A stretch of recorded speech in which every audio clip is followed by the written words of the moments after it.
And we want to welcome you tonight to the House of Reawakening Minds for our Moorish Science Civics class. And the light is too bright. And the light is too bright. And, you don't really need that light. Well, sit it down. Put it up to the ceiling. All of this is on the recording. So funny. This is a live, uncut. Let's welcome Grand Sheik Taj Tarik Bey. Come on.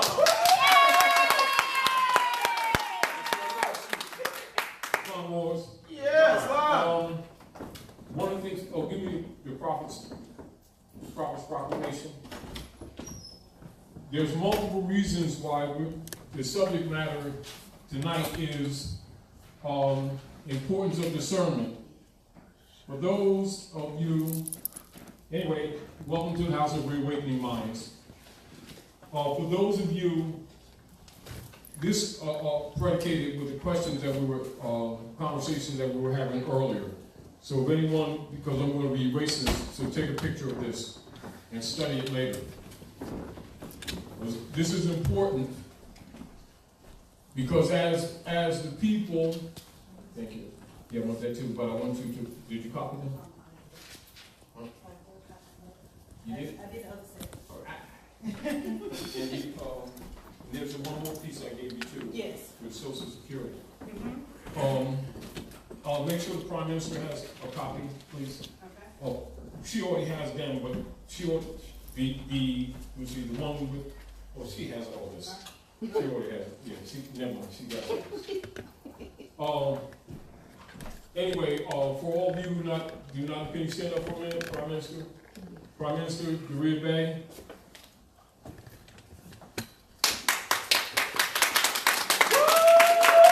And my son, Sean Sabine. Look this way. Prime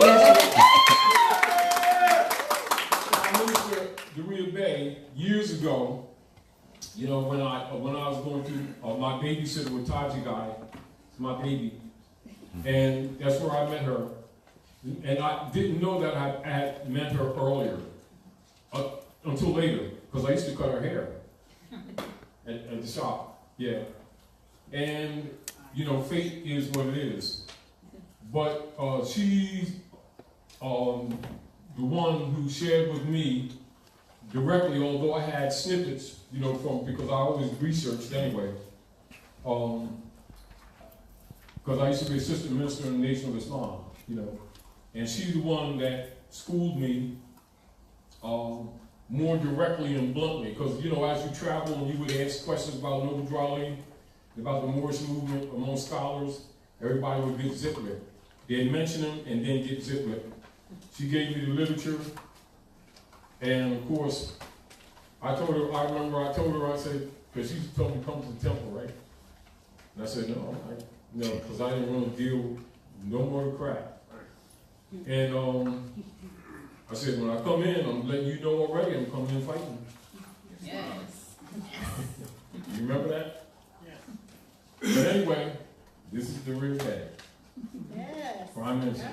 And she's been battling, and she's the one who, in 1913, in the Moroccan Star, for those of you I shared this with before, she's the one that re-established the operation of the Moorish Science Temple, the corporate papers which had been neutralized, to re-establish the fundamental true operations of the temple. They had let all of the papers go dead, etc., and you already know about the sellout and stuff like that. So many people don't know the work that she's been doing in the background for years and years and years, trying to put things together and get things back into a credible platform for the Moorish Science Temple of America, in spite of the oppositions and the schisms, etc. And she's the one that does the school that I've been telling you all about, the online school. And I have, you know, I was listening to the children the other day, and they're just so beautiful. So I don't want to burn a lot of time on that, because I want to get the subject matter, but anyway, that's Prime Minister Tarik Bey. Yeah. So now you all know. And also, for those of you nationality cards, contact her. Because the other thing that we want to do is make sure that people have the availability of the nationality cards, because different people have been trying to own the people or putting them through a whole bunch of screws. Islam. And one of the things we want to do is, like the prophet said, don't put a burden on my mortals. Yes. And this is one of the, many of you know, this is one of the reasons why, in spite of the debates and the opinions one way or another, that I've made the proclamation papers available to people all over the place, and try to cut short, the sophistication, because really it's a process, more formal. But we're in such dire straits economically and politically that we need to nationalize as many people as we can, as fast as we can, and then send them to credible people who will teach them. Because Rome, knowing this stuff is coming, have been accelerating their corruption. Absolutely. Which is another reason why we're doing this, and another reason why that we used to do mock courts and issues of of jurisdiction for years. And as people evolved, that you cannot reach all the people, though people may reach you. Meaning that people know you that you don't know. Islam. But you don't have the time, and we don't have the luxury or the institutions. We have the institutions, just that institutions aren't necessarily meeting their charters. Let's put it that way. Islam. To actually remedy the people. And we have the unfortunate reality, and it's quite uncomfortable, but it must be admitted, that any organizations that are set forth for bringing remedy to the people by COINTELPRO are automatically infiltrated. Islam. And so if you don't have people active who are diligent, not becoming active, but who are already diligent, vanguard in their spirit to defend the prophet and the movement, most organizations that are put in place to remedy the people will be neutralized. And that's just a fact. And there's another reason why I'm dealing with discernment. And the other deal, which I already understood, when we started more openly or making it more broad for people to restore the consular courts, I knew that the roaches will come out the woodworks then. And a lot of people that you trusted will show their face. And they did it fast. They will show their faces. But the reason I'm going into discernment, because I want to give you some reference points so that you can defend on your own. Because remember, it's all about your estate. It's all about your birthright. Islam. And you all know that I gave you a snippet on the Circle Church and the Chancery through the issue of the 2 crowns. We won't get into that, but I want to remind you of that. And so, knowing how Rome works and knowing how operatives amongst us work, I will deal with certain subject matters, sometimes redundantly, but it's really chess. If you want, it's really chess. And sometimes it's necessary to go back over things to give people armor. And you need it, because when the beast gets injured, he bites more. Yes. And when you start seeing the trolls come out, you already know you put a nail in the coffin of the vampire, and he's kind of upset. What the swell is going on? Right. Type thing, really. Because that's a signal. And every once in a while, you got to do that to protect the people. Islam. But the people actually have to help themselves. Islam. And in the venue of the House of Reawakening Minds, you already know that we don't deal with beliefs in that perspective. We deal with knowledge. Yes. We don't reject people who are believers. We know that's elementary degree. Yes. But we also know that most people aren't aware of that, because the leaders, the imams, the rabbis, the ministers don't tell them that. So that's the first candlelight. if you understand, not to be rejected, but for children. And when it comes to children who are adults, you know, they will be designated as imbeciles. Islam.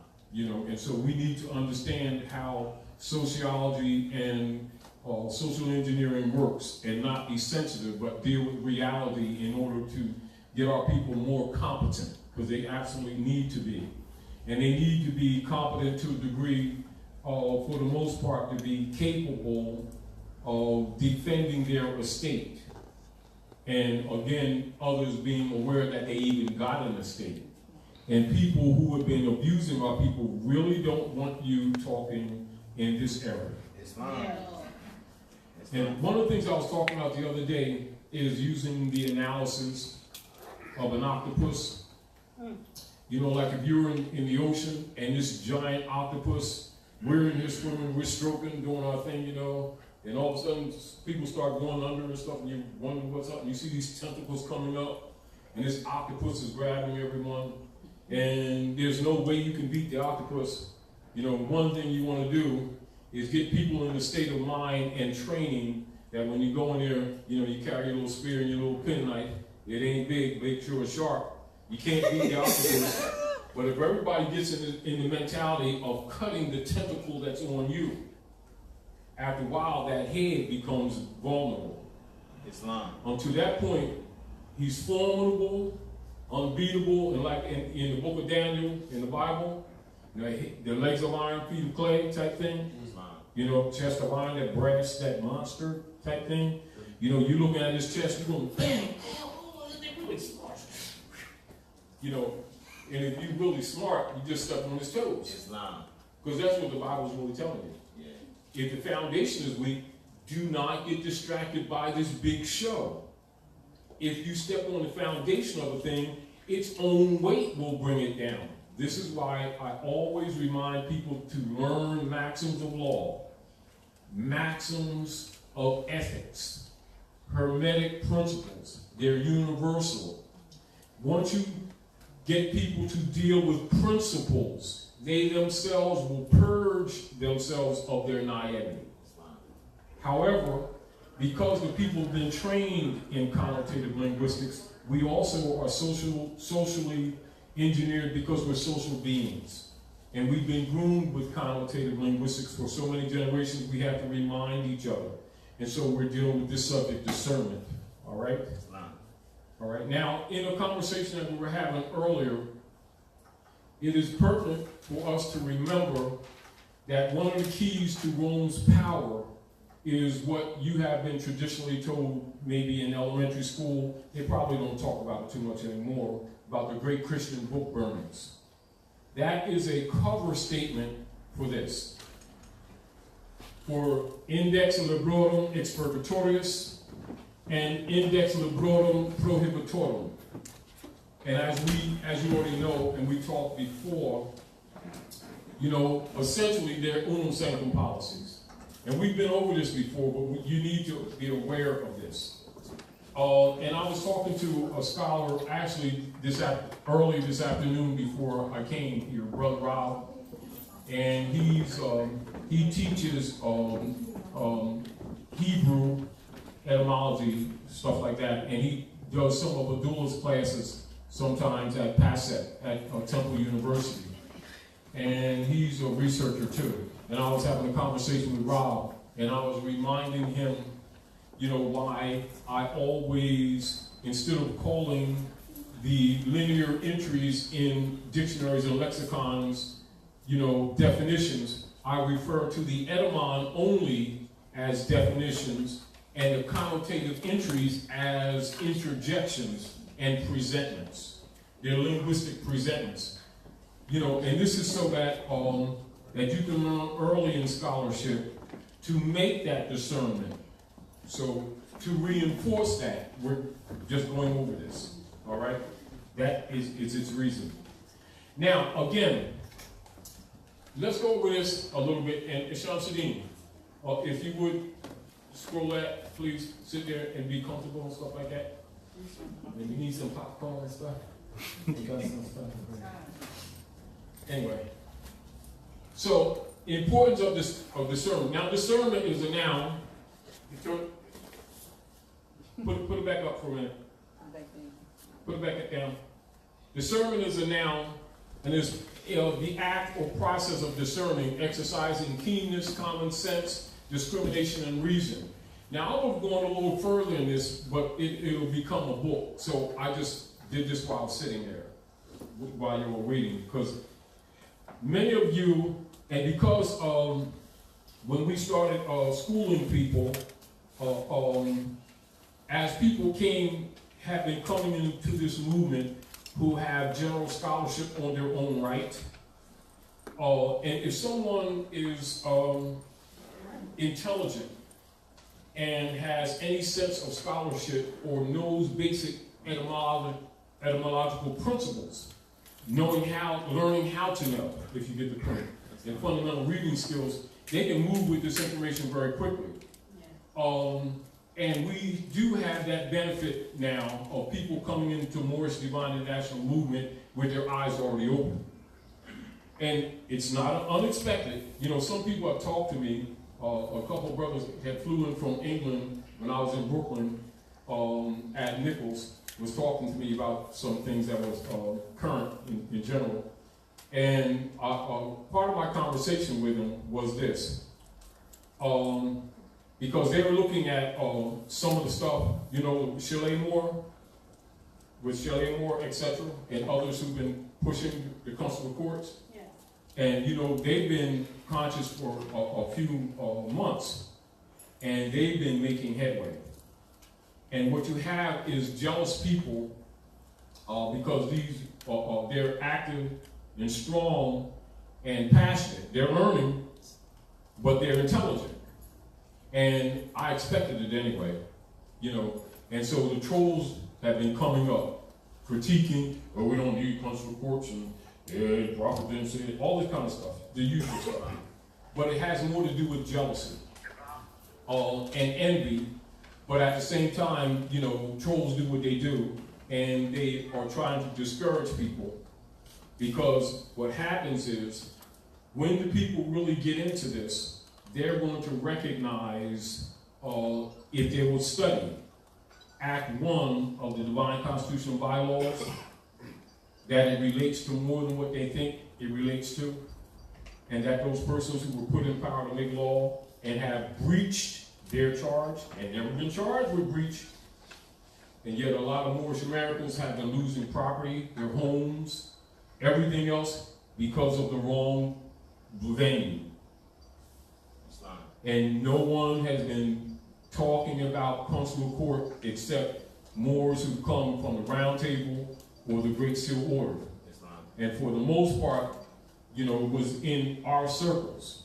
And then when we brought it out to the general public and putting it all around the world, and now people are coming on board in droves, then the roaches have come out. The big ones. Do you want? It's like the real workers for the octopus who you really thought was working for you. So I want to make it clear so you can understand why it's important. We've talked about it, but it's like when the trolls and the operatives do their little sneaky blows, they're trying to stop the progress. And the reason they're trying to stop the progress because when the people really understand this, the people themselves will be self-motivated. And once the people have a comprehension of what's really going on, and you don't have to babysit them, that's when the power comes back to the people, when they themselves comprehend their obligation to the treaty and Constitution. Not because somebody said so, not because it's a good idea. And the prophet said that in the divine warning, you know, by the prophet for the nations. Well, it's all great. But when you comprehend it for yourself, these people on your side of the nation who've been selling you out will become obvious like neon signs. Super. And for years you thought they was in your corner. Thus, the importance of discernment. All right? So I'll read just going to knock this off. You can take pictures of this if you want. But So index librorum expurgatoris, index librorum prohibitorum. This is a rule of operation in all Roman nations, not just North America. Are we clear? Clear. North America, the land distinguished from the operators under unum sanctum policy who are doing business on North America and pretending to be Americans. Are we clear? Clear. But who are in fact not Americans. Are we clear? Clear. Who are in fact Romans, i.e. Europeans, Dutch, German tribes pretending to be Americans, i.e. these are the people that the prophet Noble Ali said is living off your virtues. Are we clear? Clear. And the ones amongst us who are known as conversos, write that down, it's very important, get used to it. Sometimes called sellouts. The Europeans refer to them as conversos. And other Africans refer to the persons who call themselves blacks and Negroes as conversos amongst themselves. Do you understand what I'm saying to you? Translation, traitors. The people that don't know the history, sometimes it will confuse our people who don't know the history why Africans and Asians that come from other countries have this kind of a standoff thing with so-called blacks, is because to them, the persons who call themselves blacks, that is a signal to the rest of the world of who conversos are. But because our people thought it was an identity, because they've been convinced by their leader guys and leader girls that that's African identity, they start getting used to it and actually start taking it as a tag of pride. That's a converso tag. So when you go amongst civilized people and start calling yourself black and Negro, to them you just gave them the neon sign, I'm a traitor. So they won't watch you because you're dangerous. You don't know it thinking that, oh, I'm proud. Hey, they'll be, no. Nobody likes black people. No. Because they're traitors. But because our people really don't know the history, truthfully, in the last few generations, they actually take it as a term of endearment. And when you go in the rest of the world, you just told them you're a traitor. So when you get that nigger treatment, don't be surprised. It is, and so we need to inform our people, because a lot of trolls are trying to defend the black tag as if it has legitimacy, when actually you just told the world you're a traitor. And in law, you're dead. That tag is civil liter mortuus, dead in the view of the law, not physically dead, but dead in the view of the law. But I'm going to that, but I want to throw that at you because, in talking, particularly those people that came in from England, because they were discussing some of these things, and some of the difficulty communicating with the people here, so they got to talk black. And I told them, don't talk it because they're used to that, because you're reinforcing it. Don't feel that you need to be accepted by them just because you come in here to the north. If you get the point, if you get along with them, because you're not going to help them with their because they're sensitive. Tell them the truth. Because the corruption continues. Tell the truth. But the deal to that is, those of you who know trust law, and knowing about the global estate trust and the global world trust, know that the black codes makes them not descendable. We don't need to get into that. You already know that. And so it is important, really important, for us to really find intelligent ways to get the point, to drive the truth home to our people, that when they claim to be Negro, black, and colored, they're disinheriting themselves. They're setting themselves up for disinheritance. So our economic problems are rooted in the control of the estate trust, the world global trust set up by the Popes of Rome. And all of the United States corporation operations are built on the UST bonds that were constructed after the commercial mercenary war that they misrepresent in history as the Civil War. Scholars know it's the commercial mercenary war. People who are non-scholars call it the Civil War. It wasn't a civil war, it was a commercial mercenary war. and there was no treaty.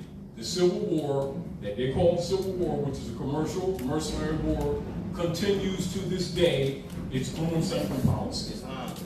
All scholars know that, all Skull and Bones know that, all Illuminati know that, all Masons know that, all Kyklos know that, all Ku Klux Klan know that, all Daughters of American Revolution know that, all the Negro marching leader guys, 33-degree Masons, who were educated in these Negro colleges that were set up specifically by Knights Templars and Klan members to groom Negro leader guys to get these people into that 14th Amendment transmitting utility, making them think they was getting some citizens benefit, know it too.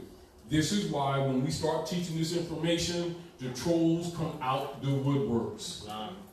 Whether they were looking like you with turbans and fezzes on, or whether they were just doing their Negroite pseudo-dogma thing. Islam. And when you start getting close to curing problems, here come the trolls. I ain't mad about it. They got to do what their mother sent them here to do. What you got to do is make sure you do what your mother sent you here to do. Islam. And understand when the truth comes out and people start getting upset, you're on the right path. If you ain't making nobody mad, you probably ain't doing nothing. Islam. You know, if you ain't making no waves, ain't worry about you jumping in the pool. You know what I mean? Because that's the truth. And I ain't about the business of making them mad because it ain't what I do. But I don't care if they get mad. I don't care. You know, because I'm not here for them. You know, I'm here because I don't want my baby and his babies and their babies to go through this nigger thing that we've been going through and going from one organization to another, everybody talking about truth, and you never get any cures whatsoever. Right. But the leader guys and leader girls always get well dressed, nice cars, nice homes, Right. and the believers pay the bills.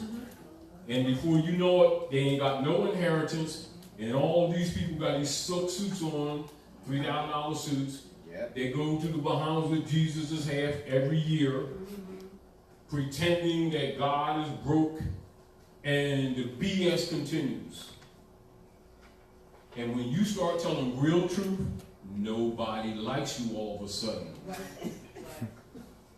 But they always talk about they want to tell the truth. Yeah, right. Well, anyway, I ain't going to go there because you already know how I get with that. Islam. You know, so I ain't going to, wear you out with that. But anyway, so the index librorum, this is loosely referred to in history as the Great Christian Book Burnings. And don't get it mixed up in your head that these people who claim to be Christians are spiritual Christians like they've been telling you. They hide behind that. They're really Constantinians. All right? And don't get mad, and it's not personal. They're Constantinians. All right? In other words, Christianity is being used to really push Constantine's program, the Roman Emperor Constantine's program, hiding behind the tag Jesus. Well, we're clear, that's a fact. That is absolutely a fact. And it's known by all scholars. And people who so-called are the leader girls and leader guys in so-called Christian, in these so-called Christian churches. Problem, the believers don't know that. Are we clear?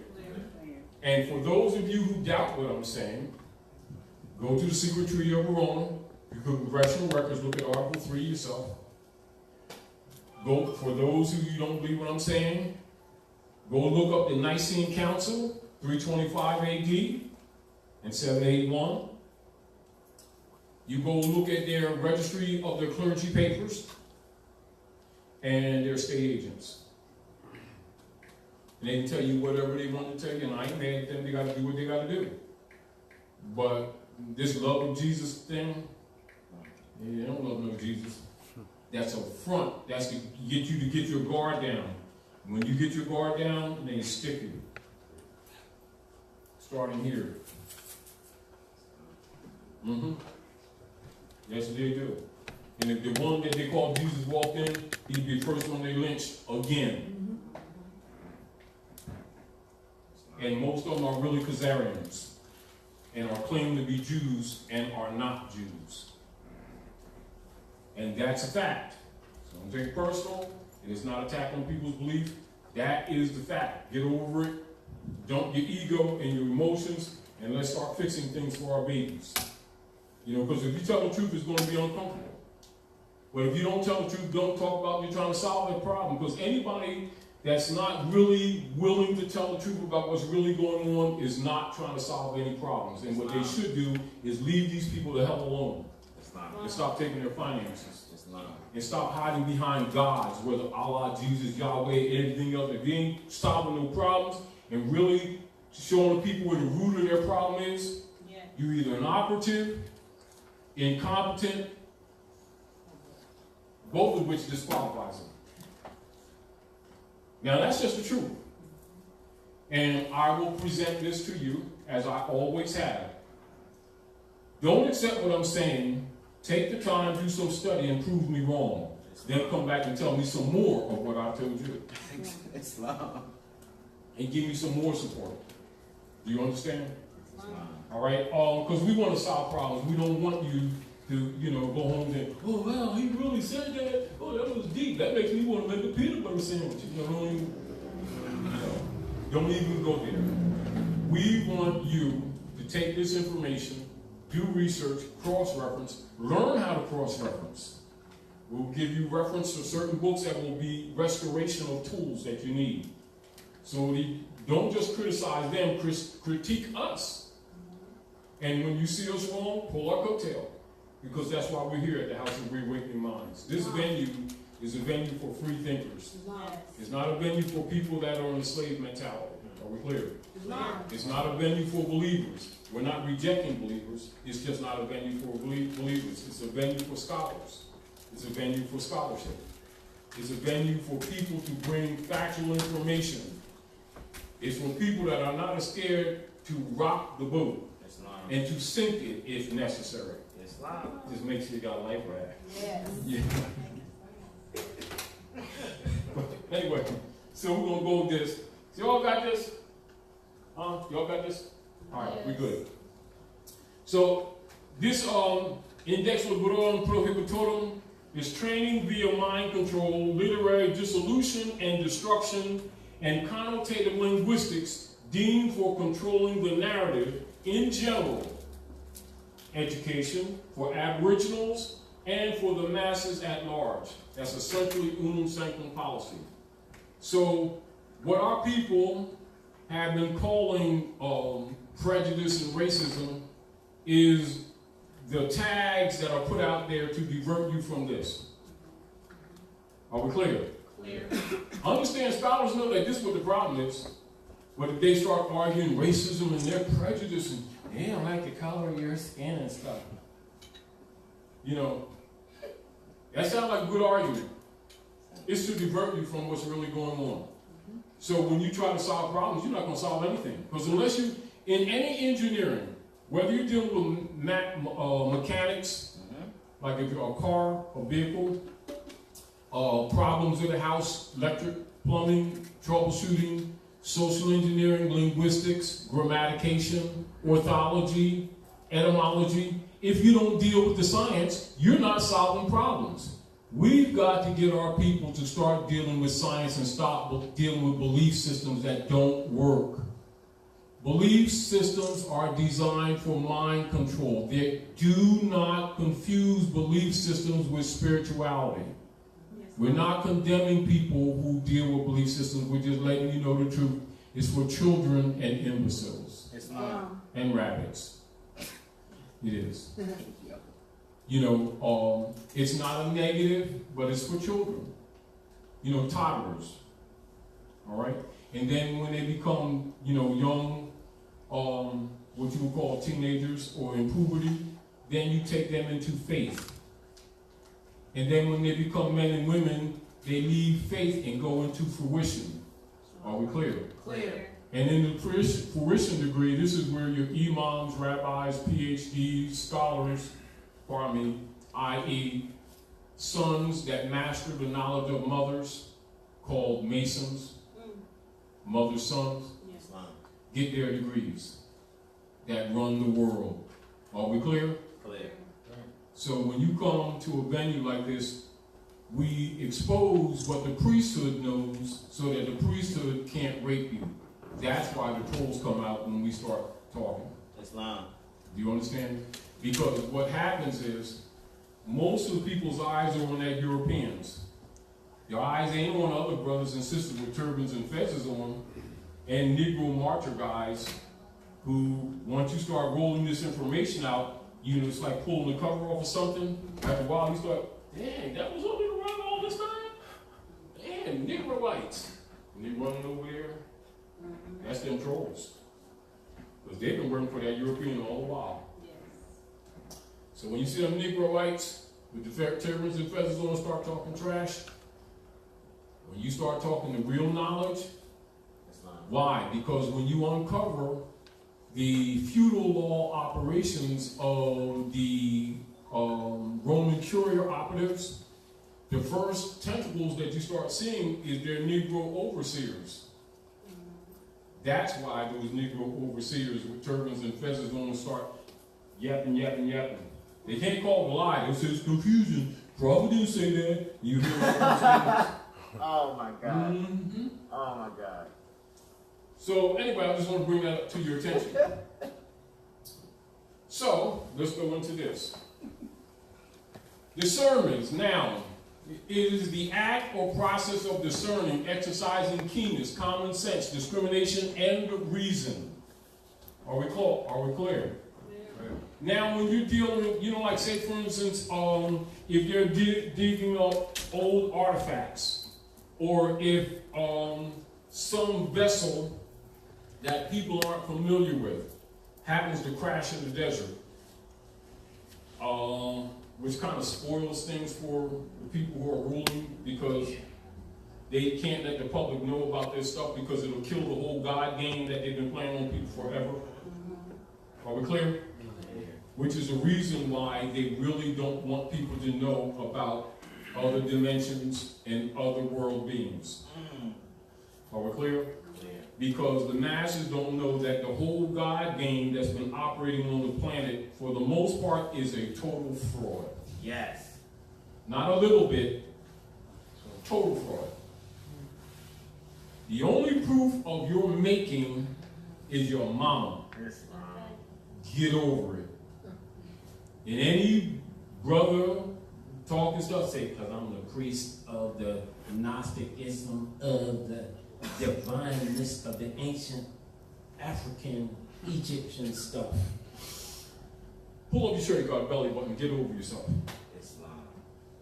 That's the only God you can prove. The rest of them are speculative. I ain't knocking it. Speculative. I ain't knocking it. Speculative. You may not prove your daddy, prove your mom. You want to trace humanity? Find some woman. Islam. And that's the truth. Now, so, and Allah's a feminine name, so get over yourself again. And we don't need to go all that stuff. So let's go on with this. So these are facts to know. Now, recent, people, the trolls have been coming out, and so I'm addressing some things that need to be addressed. But I talked to a brother, a Chinese brother, the other day. Not the other day. A couple weeks ago. I apologize. I talked to a brother actually this morning, and they were talking about something that some other persons were saying was confusion. Because what I gave to you all, your proclamation papers with the continental flag. Yes. And then some persons say they ain't Great Seal. They ain't Great Seal. Oh my God. It's a whole bunch of that. They're going on. not Great Seal. They're not. Because if there was Great Seal, they would have known. Oh my God. They would have known. And so since they're complaining, I'm going to inform you all, Islam. versus the naysayers who are not Great Seal. Because I am the Emir of the Great Seal. And I've been the Emir of the Great Seal since '92. Known here and on the islands. and in South America, and in England. Now, the continental flag that you see on your papers, right? The continental flag, also referred to as the treaty flag and the Bunker Hill flag, is a Vitsilum standard for the continental United States. Are we clear? Clear. That's why when you're a Great Seal, that you fly it. Are we clear? Clear. Now, when you want to get, say, more serious in a consular venue, you would have the American flag. Here's the American flag. When you hear that phrase, the American flag, not an American, the American flag, that's the American flag. Islam. Then you have the continental flag. You see in the Quran when the prophet talks about the heads rise above the tall cedars and Yes. yeah, that's the tall cedars flag, what you call continental flag. That's the red flag with the white canton with the cedar tree in it. That's the flag for the continental United States. Are we clear? Clear. Then you apply the stars and stripes with the amity and commerce flag for the European sons and daughters to do business at Morocco in treaty. Are we clear? Clear. That's not the American flag. That is the flag of amity and commerce. And in a vertical position, and with the circular stars, not the 48. Islam. Are we clear? Clear. Meaning it must be at the time before the sellout, before the coup d'etat of 1861. So therefore you see the stars in the circle. 13, and the flag, the stars, the stripes will be vertical, no fringe, no gold fringe. Islam. Now, and so, again, this is why you see some of your Great Seal papers with that on it. But because the trolls are coming out, I'm informing you so that they don't confuse you. Islam. That's confusion. No, they're confusion. Are we clear? Clear. And I would go into more detail, but because we have other work to do, I want to save you from the trolls. So you do a real little research, because everybody say they're Great Seal, they ain't Great Seal. We just found Just because we put the stuff out there, because basically, actually in formal process, which we told you, that's another reason why when last I was here, I did a snippet on the Order of the Great Seal, and I'm going to go into it deeper later, but really you got to do a bio, and you would be introduced as a candidate by someone who's competent, Islam. and the person introducing you by being qualified would have to have gone to the Moorish Science Temple of America. That's a requirement. That's not secondary. Islam. That's a requirement. Do you understand what I'm saying to you? So if somebody saying they Great Seal never went to the Moorish Science Temple of America, got a nationality card, they ain't Great Seal. Islam. You know, because that's really an advanced order. And you to have 3 certificates that are registered in the Library of Congress. But the only reason why I bypass that is because of the corruption amongst our own, and being, one person and battling many people who have set up organizations that have been raping people. Islam. And so, against policy, I did it for the sake of expediency, because I understand the war. Yes. And sometimes you're forced to make changes. Do you understand what I'm saying? So on that premise is why you see me very loosely and informally sealing people's papers and getting them started. Knowing that they have to study, but you have to depend on the people to study. But because Rome is accelerating, so you can't play around with these people, because Rome will destroy them before they get a chance to really get grounded, if you get the point. Islam. Meanwhile, you've got Asiatics who are also fleecing them, by overcharging them for papers and cards and stuff. All against Great Seal policy, all against Round Table policy. But yet most of those processes came from the Round Table. Islam. and from Great Seal. But they've been corrupted by people again, which is, it keeps on going, but it's part of the territory. Mm-hmm. You know, and so we're trying to get people who are honorable, who are qualified, and we understand that it takes finance to raise a nation. Islam. However, anything that goes into the area of exploitation or heavy profit is corruption. Islam. Service worthy of his hire, no more. Are we clear? Clear. So I'm informing you, so you must protect the prophet and the Moorish divine and national movement because it has many branches around the world, and the world is watching you. You understand? A lot of people are supportive of the Moorish movement that are not directly a part of the Moorish movement, including Europeans. Yes, Islam. yes, yes. I bear witness. You know what I mean? You need to know that. Yeah. I bear witness too. You know, because it's based in principle. It's not based in clubism. And so when you see Moors taking the Moorish movement as a club, look out. You get ready to get in trouble. It doesn't mean that clubs aren't necessary to get certain things done. But when it comes to national business, if you get that mixed up in your head, your concepts will be wrong and you will be limited. Yes. The nation is out there with all the people, even the people that are unconscious. It is your duty to go get them, not to dismiss them. They're more just like you are. Yes. The prophet came for all of us. He didn't come for some club members. Islam. And those he made conscious, your job is to go get them people, not to sit around and judge them. Islam. But it's your job to produce literature to make sure that they have a clear understanding of their estate. And what you have is people keep on putting out snippets of information and trying to own these people. Are we clear? Clear. That's when it gets corrupt. And that's where Great Seal and the Round Table bumps head with these people. When they're trying to own the birthright. They don't own the birthright. Right. Their job is to distribute the information and bring people onto the platform. Their business stops right there. And when they become corrupt, they're no longer qualified either. Are we clear? Clear. All right. So these are things that you need to know.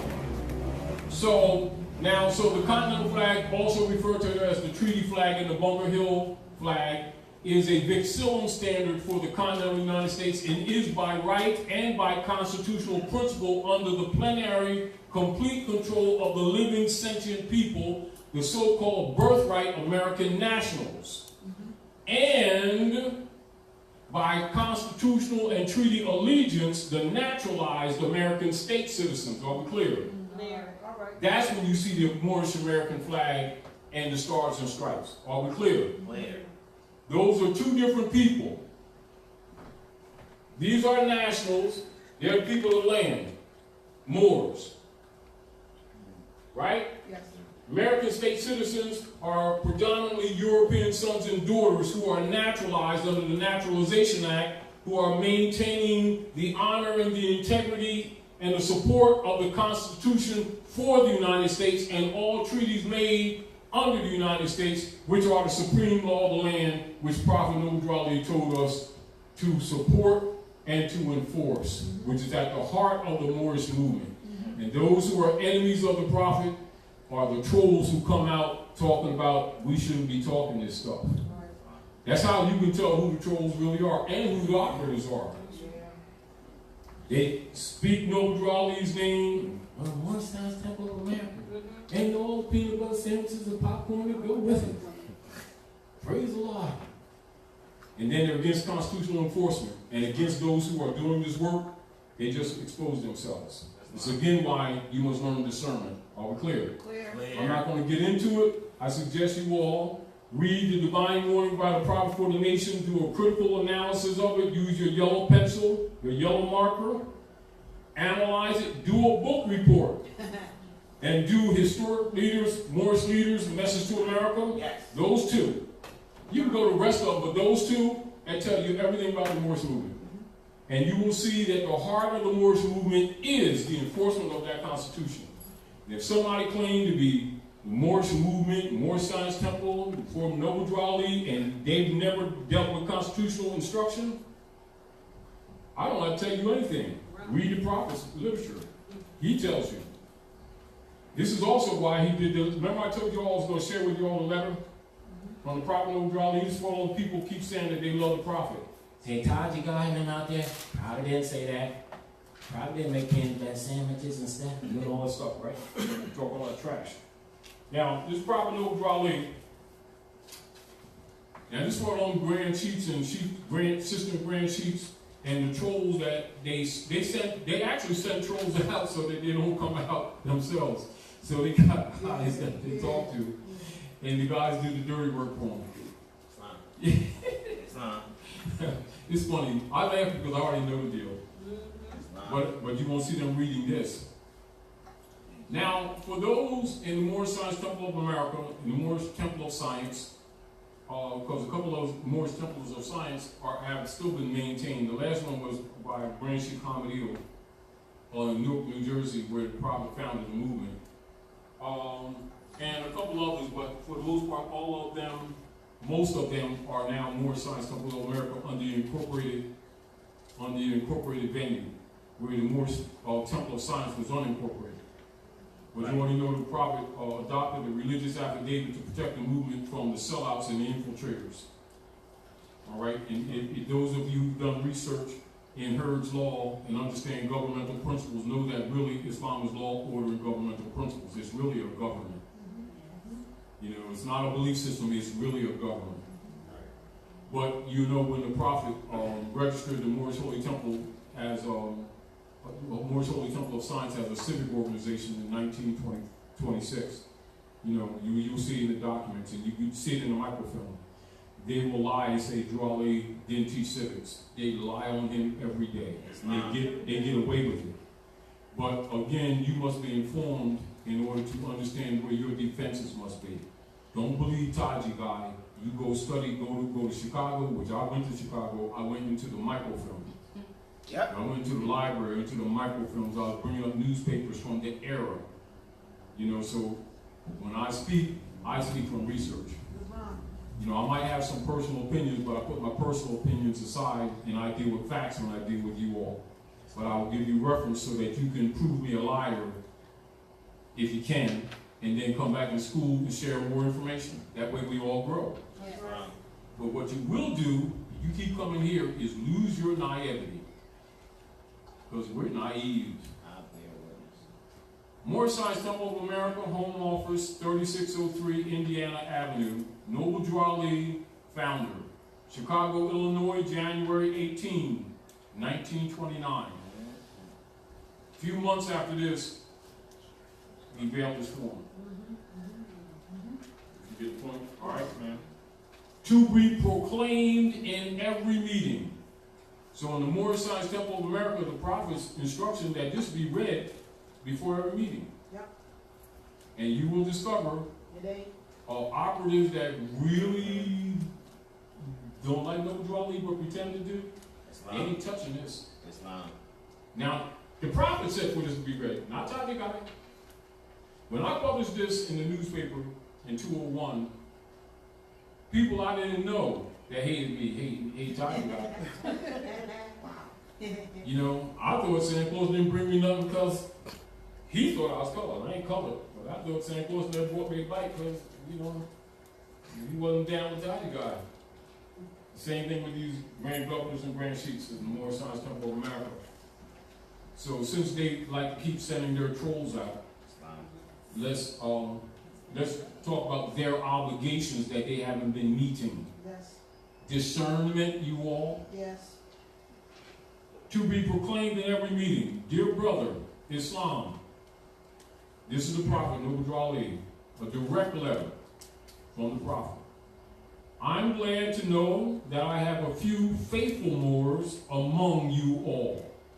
And I desire for them to know the truth and the divine truth. There is a host of jealousy about me and the movement now by the same people on our side of the nation that claimed it was only a joke and unreal. But now, since they have found out from the government officials and the nations of the earth that this is the only sole foundation that all Asiatics must depend upon for their earthly salvation as an American citizen, they are working every scheme that they can to disqualify me so that they themselves may take charge of the situation. I have notified all these things to you long ago in the past. It is through the faithful Moors that contribute to the movement and uplifting funds. The ones that paid their divine respect to me and the movement will be remembered. That is why I am calling upon all faithful Moors to increase their faithfulness to me, your prophet, and your divine Moorish movement. Your divine Moorish movement. I need finance, and I need it bad. Never before have I needed finance as badly as I do at present, that I may shove aside the discord that is facing the nation. It all comes through jealousy because of my fame and nobility. The nations of the world will not recognize the movement without me, the prophet, being the head. That's right. It has been proven by my work in which I have performed in the past few months, because I was at the governor's inauguration to represent the Moorish Divine and National Movement. And I will be at the inauguration of President Hoover for the same cause. Signed, Noble Draw Lady. Now, if that ain't civic, what else is? If that's not civic, what else is? And it is predicated upon this that the order of the Great Seal was set forth to counter the infiltration measures and registered in the Library of Congress to protect it from those sellout Moors. It's not a mere opinion. It's registered in the Library of Congress. And any member must walk through the order and be represented by one who's qualified. Are we clear? Clear. Some of the information I've been sharing with you all, being the Emir, which breaks protocol because it's concerning your birthright. And because there's many people on the side of our nation that are more interested in controlling your pockets than really liberating you. And so this is not under their jurisdiction. Are we clear? Clear. Why? Because they infiltrated the Moorish Science Temple of America with the purpose of neutralizing it. That's what the FBI reports are all about. That's why they won't give them to the Moors in the temples. Because they would recognize some of these people that they've been respecting as leader guys and leader girls are really COINTELPRO. Not because Taji said so. The FBI papers will expose them. All you got to do is watch what they do, watch what they say, watch the chosen words that they choose, and watch how they attack anybody that's teaching constitutional principle. That's how you can tell who the COINTELPRO are. Yep. In the word, any Grand Sheik or Sheikhs of the Moorish Science Temple of America that have no track record of teaching constitutional enforcement and the principles attached to it is inoperative.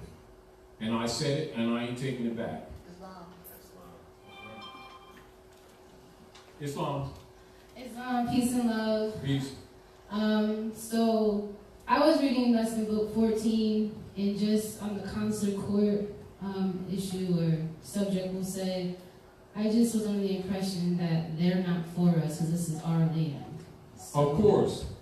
I'm confused with it. No, you're I not know confused. you said that you do because of the war. No, you're not confused.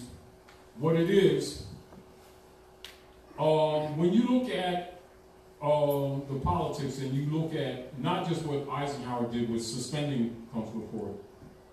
Now, the purpose of them suspending consular court has to do with actually lack of jurisdiction. Yes. In fact, It's that. however, it was incumbent upon those who were governing the Moorish Divine and National Movement to step forward and take their places amongst the affairs of men and establish the proper venue courts to protect our people. Instead, they sent them to their municipal courts knowing that they would not get remedy. That's right. under the 14th Amendment. Wow. Are we clear? Clear. Okay, yeah. And so, order of the Great Seal was set forth to carry out the law, in spite of the sellouts who've been holding them seats down, making sure that people don't develop. That's why they're the first ones who attacked Taji God. Islam. And when I published this letter in 201, I didn't know how many people hated me. I've discovered that. I ain't never done to them. They hate Taji God. But guess what? I don't give a damn. And I ain't taking that back either. Islam. Discernment. See, the deal of it is, what's happening now is you're battling for the hearts and minds of men. Islam. Everything that's going on now in the political forum, not just in North America, Central America, on the islands, and around the world, is the determination for the future of humanity, starting with those persons who've been governing the global world trust for the Popes of Rome under Unum Sanctum policy, who right now are battling, some of which who have been issuing credits against the world trust and have difficulty because they've been locked out. That's what's going on now. I'm just giving you some of the real politics. Mr. Donald Trump, who is a Knights Templar, who is wearing 2 masks, and I said it, He's a Gemini, ain't he? and I understand his plight. Ain't he a Gemini? I understand his plight. You know, I understand he's doing much of what he has to do because he's being forced to do it. Islam. And he's doing much of what he has to do reluctantly at the same time. If you get the point. The corporation that he represents is broke, is dead. The nations of the world will not back the U.S. T-bonds based on the Moorish estate any longer. This is what your wars are all about. Are we clear? Clear. Meanwhile, the problems with us locally and in all the jurisdictions continue because the Europeans have been upping the ante on abusing our people, profiling them on the streets, taking their ships, what you call cars, in violation of treaty law. They're doing it under laws of the seas, admiralty law, and piracy. However, the prophet already set in order with Act 1 of the Divine Constitution and Bylaws that the chairman and the moderator of the Moorish Science Temple of America put in power to make law and to enforce law. We don't have to tell you that they have not been enforcing that Constitution. I don't have to tell you. Their record tells you that. And many Moors, conscious, have been suffering, profiling, they've been murdered people, etc., carrying out the Unum Sanctum policy with the gangs of New York pretending to be law officers. The policemen operating for the United States Service Corporation, Supreme Court, they protect the interests of the corporation, not the people. Yeah. They're mercenaries. Are we clear? Clear. So when you see the abuses that they're doing is because they're mercenary Roman soldiers. They're not law officers. They're impersonating law officers. That's a fact. It's not an attack, it's a fact. Islam. You know, so if the Grand Chiefs and the Assistant Grand Chiefs of the Moorish Science Temple had stepped up to the plate and enforced their constitution, we wouldn't be suffering those things. You got that right. Because that's why they were put in power. That's right. They have breached their trust. And if you don't believe it, go read the Divine Warning by the Prophet for the Nation. Read the Divine Constitutional Bylaws, Act 1 and Act 4. And then look at these same people that keep telling you about the Moorish Science Temple of America. Look at their track record.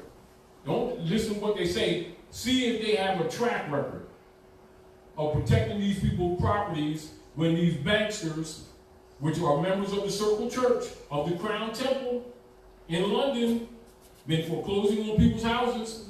That's an act of the Circle Church under Circle. I want you all to write this down. And you're going to do some work. I'll give you some information later on. But write this down because you need to know this.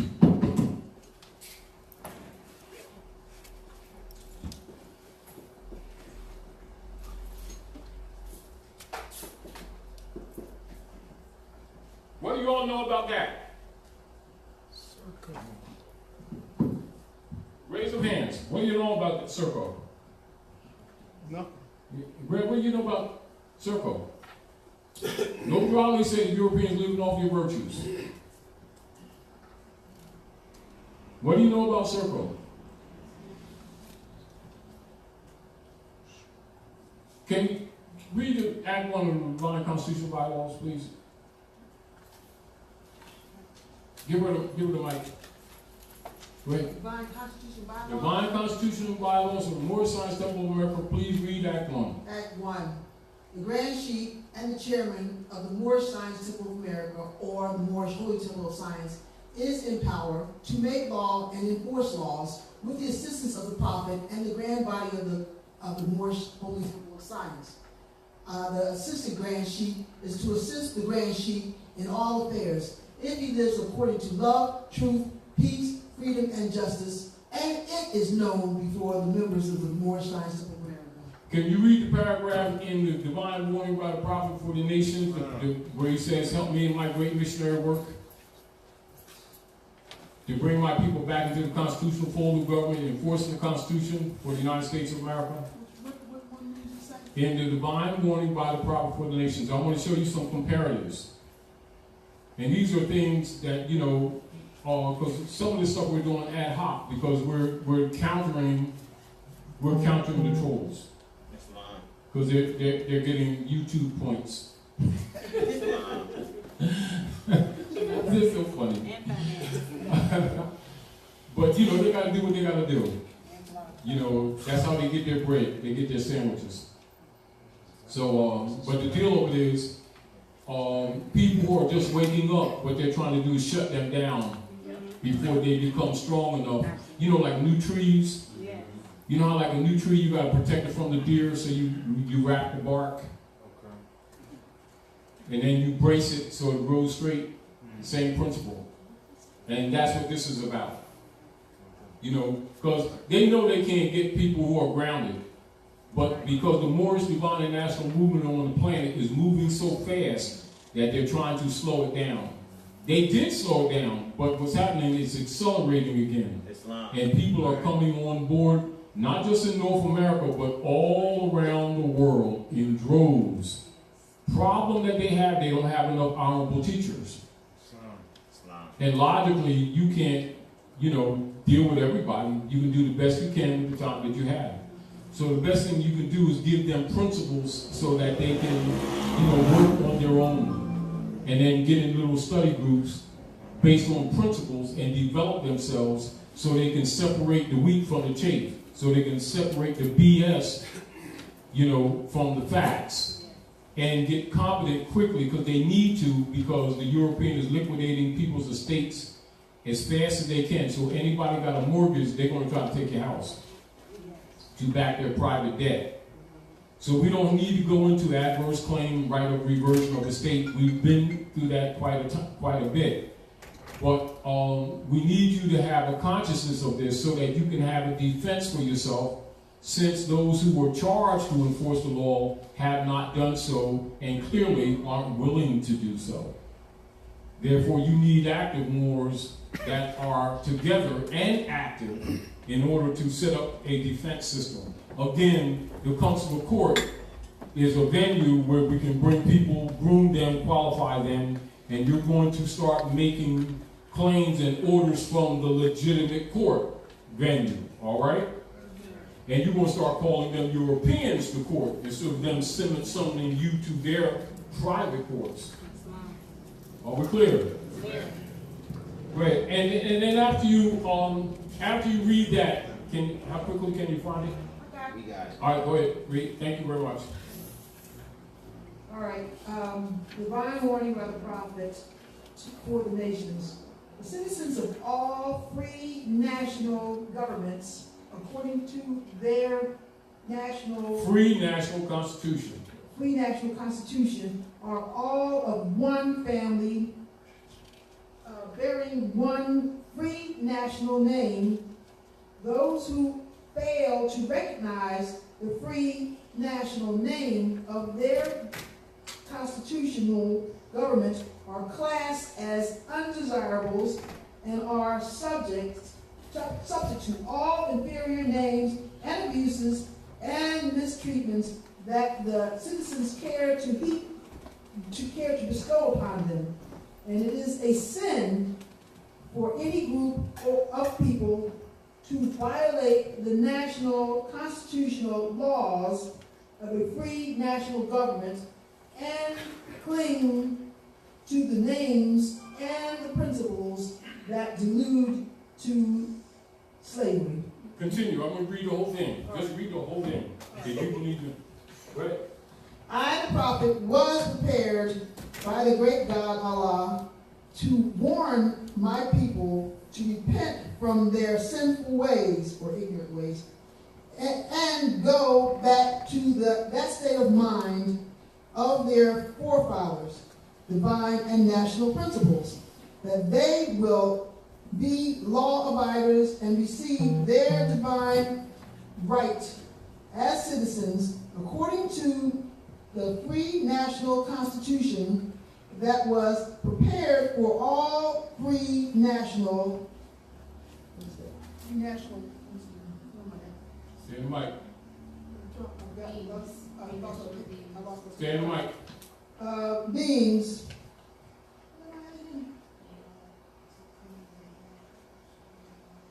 Will you read it? Okay. We are. Alright, so they are to claim their own free national name and religion. There is but one issue for them to be recognized by this government and by the nations of the earth, and it comes only through the connection of the Moorish Divine National Movement, which is incorporated in this government and recognized by all other nations of the world. And through it, they and their children can receive their divine rights unmolested by other citizens, that they can cast a free national ballot at the polls under the free national constitution of the state's government and not under a granted privilege, as has been the existing condition for many generations. You who doubt whether I, the prophet, and my principles are right for the redemption of my people, go to those that know law in the city hall and among the officials in your government and ask them under an intelligent tone, and they will be glad to render you a favorable reply, for they are glad to see me bring you out of darkness into light. Money doesn't make a man. It is free national standards and power that makes a man a nation. The wealth of all national governments, gold and silver, and commerce belong to the citizens alone, and without your national citizenship by name and principles, you have no true wealth. I am hereby calling on all true citizens that stand for a national free government and the enforcement of the Constitution to help me in my great missionary work, because I need all support from all true American citizens of the United States of America.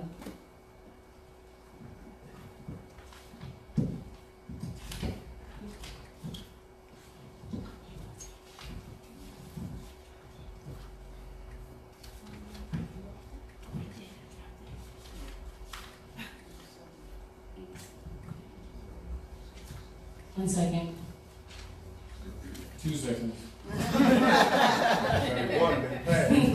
Alright, help me save my people who have fallen from the constitutional laws of government. I am depending on your support to get them back to the constitutional fold again, that they will learn to love instead of hate, and will live according to love, truth, peace, freedom, and justice, supporting our free national constitution of the United States of America. I love my people, and I desire their unity and mind back to their own national and divine standard, because day by day they have been violating the national and constitutional laws of their government by claiming names and principles that are unconstitutional. If Italians, Greeks, English, Chinese, Japanese, Turks, and Arabians are forced to proclaim their national names and religion before the constitutional government of the United States of America, it is no more than right that the law should be enforced upon all other American citizens alike. In all other governments, when a man is born and raised, bear an ass or his national descent name, and if he fails to give it, he is misused, imprisoned, or exiled. Any group of people that fail to answer up to the constitutional standards of law-abiding principles to be A citizen of any government, you must claim your national descent name, because they place their trust upon issue in names formed by their forefathers. The word Negro deludes in Latin language to the word nigger, the same as the word color deludes as anything that is painted, varnished, and dyed. And every nation must bear a national descent name of their forefathers, because honoring thy fathers and thy mothers, your days will be lengthened upon this earth. These names have never been recognized by any true American citizens of this day. Through your free national name, you are known and recognized by all nations of the earth that are recognized by said and national government in which they live. The 14th and 15th Amendment, brought by the North and South in unit, placing the Southerners, who were at the time without power, with the constitutional body of power. And at that time, 1865, the free national constitutional law that was in force since 1774 declared all men equal and free. And if all men are declared by the free national constitution to be free and equal, since that constitution has been changed, there is no need for the application of 14th and 15th Amendments for the salvation of our people and citizens.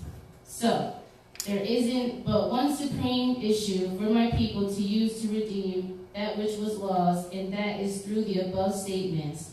Then the lion and the lamb can lay down together in yonder hills, and neither will be harmed, because love, truth, peace, freedom, and justice will be reigning in this land. In those days, the United States will be one of the greatest civilized and prosperous governments of the world.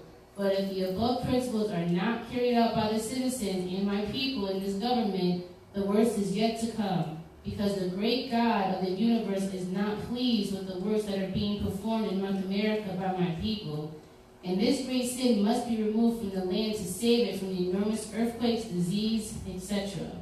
And I, the prophet, do hereby believe that this administration of the government, being more wisely prepared by more genius citizens that believe in their free national constitution and laws through the help of such classes of citizens, I, the prophet, truly believe that my people will find the true and divine way of their forefathers and learn to stop serving carnal customs and merely ideas of man that have never done them any good but have always harmed them.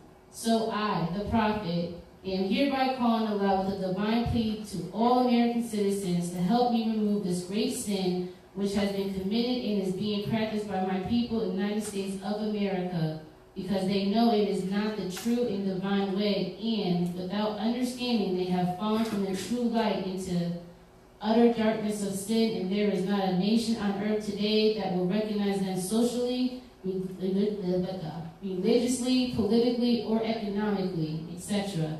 in their present condition of their endeavorment, in which they themselves, try to force upon the civilized world. They will not refrain from their sinful ways of action, and their deeds have brought Jim Crowism, segregation, and everything that brings harm to human beings on earth. And they fought the Southerner for all these great misuses, but I have traveled in the South and have examined conditions there. It is the works of my people continuously practicing the things which bring dishonor, disgrace, and disrespect to any nation that lives the life. And I am hereby calling on all true American citizens for moral support and finance to help me in my great missionary work to bring my people out of darkness into marvelous light. From the prophet. Wow. Now, does that sound like a belief system? No. Does it sound like religion, or is that civic instruction? Direct? Does that need interpretation? No. So, when these grand governors and grand chiefs tell people that draw, lead, and teach civics, if that ain't a civic instruction, nothing is. You know, and this is one of the reasons why they're reluctant to maintain the paper, like the prophet said, which is our most powerful weapon. And this is also why they don't like Taj Tarik Bey for publishing this letter or supporting the Order of the Great Seal, which was set up specifically to carry out that law out from under the corruptor's jurisdiction, who will shut this information up. Are we clear? Clear. That's why we're at the House of Reawakening Minds, because they will disallow it in them venues. There ain't nothing wrong with the temple. the administrators in most of them, not all of them, are corrupted. I bear witness. And the people will not enforce caveat emptor. That's right. Now, that ain't Taji's words, that's the prophet's words. Islam. Now, I present this to anyone who wants, because they keep wanting to challenge Taji Guy. Does what Taji Guy harmonize with that, or is what that they're doing harmonize with their prophet? Taji guy. Taji guy. I rest my case. Yes, Now, Prime Minister. yes, I just wanted to say, first of all, I give perhaps one answer to the prophet. Islam. Happy holy day, happy June. I just wanted to say, most of the people that I deal with have never even heard of the Moorish literature. Like she just read from that book, but one of the things that we push is the Moorish literature, because most people that I have met they've seen their Circle 7 Quran, they've seen the Questionnaire. but they have not seen that Moorish literature. Exactly. And that is one of the most important pieces of literature that you can have. Exactly. And the Moorish literature, thank you, Prime Minister, and the Moorish literature is a compilation of articles from the Moorish Guide, the Prophet's newspaper. And the Prophet said that is our most proud, and this is another thing for you all to remember, too. And this is a counter move to the trolls. And this is why, you know what I realized over the years why they met at the round table at Great Seal? Because they don't have any power over it. They can't shut nobody down. Because it ain't under their jurisdiction. Which is why they exist, if you get the point. Because if it was under their jurisdiction, they would shut it down. See, so this is interesting. They will tell the people that the Moorish Science Temple is not a civic organization whatsoever, it's just a religious organization. How come they out arguing civic issues then? Right. No, this is. How come they out arguing civic issues and trying to shut civic activity down? Prophet didn't say that. Is that not true? That's right, that's true. In the literature, also the prophet talks about we organize as the Moorish Temple of Science. Islam. That's their religion. It said registered as a civic organization. And these people will turn around and say they probably never taught civics. You're not reading the literature. That religious affidavit existed 1 year during the life of the prophet. Religious affidavit. 1 year, religious affidavit. Exactly. It was necessary because the prophet was forced to make changes because of these sellouts, as demonstrated in this letter, that they won't read. Islam.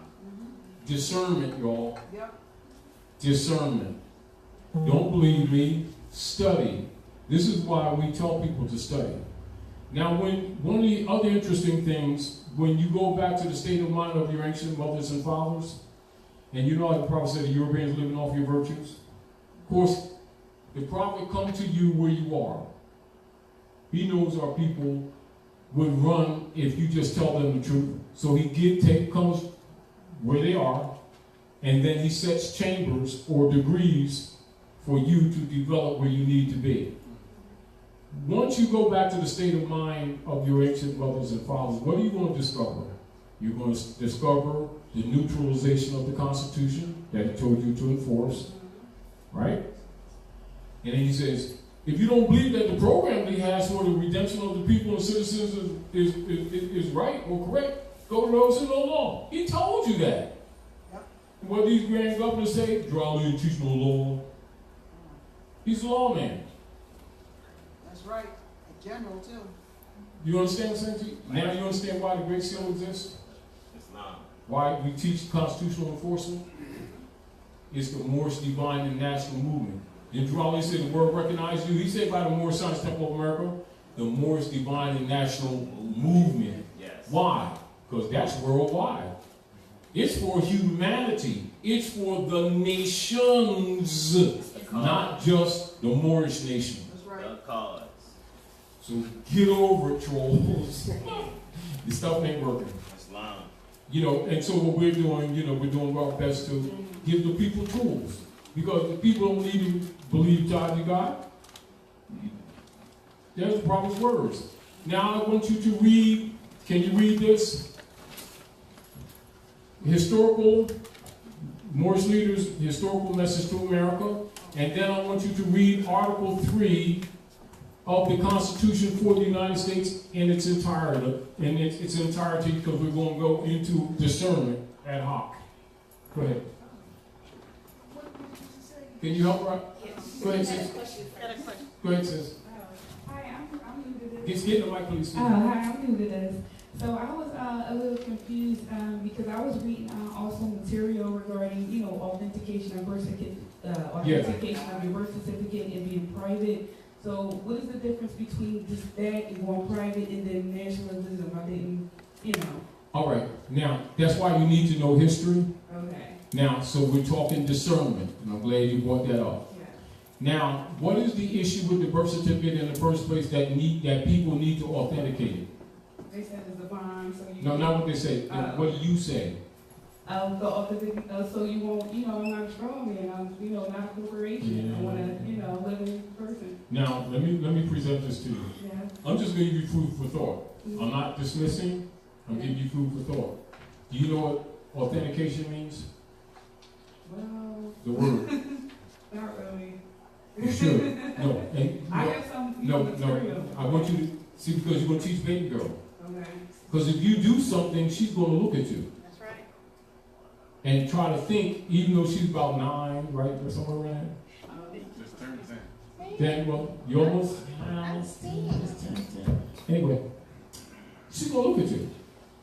And because you have credibility with her, and then she's going to start looking at that. All right? Now, this is redundant, this discernment. Keep this in mind. I want you to write down these things. Little mama, write down these things, do your notes. And this is redundant, and this is important. This is to the discernment. And keep this phrase in mind. The European is living off your virtues. So if they're living off your virtues, can you name what those virtues are and how they're living off your virtues? If you have to pause in the answer, that means you have to do some research, right? Right? All right. So I'm going to build up an information into the issue of the birth certificates. This is a snippet, right? We're coming up to the administration of Abraham Lincoln. Are we clear? Now, for your information, sis, who was the last lawful president for the United States at North America during plenary powers on the land at North America? Who was the last lawful president? Abraham Lincoln. All right, now, listen. Now that you know that, what do you have to say about that birth certificate? In other words, you need to see a correlation. I'm bringing these things to you because I want you to think.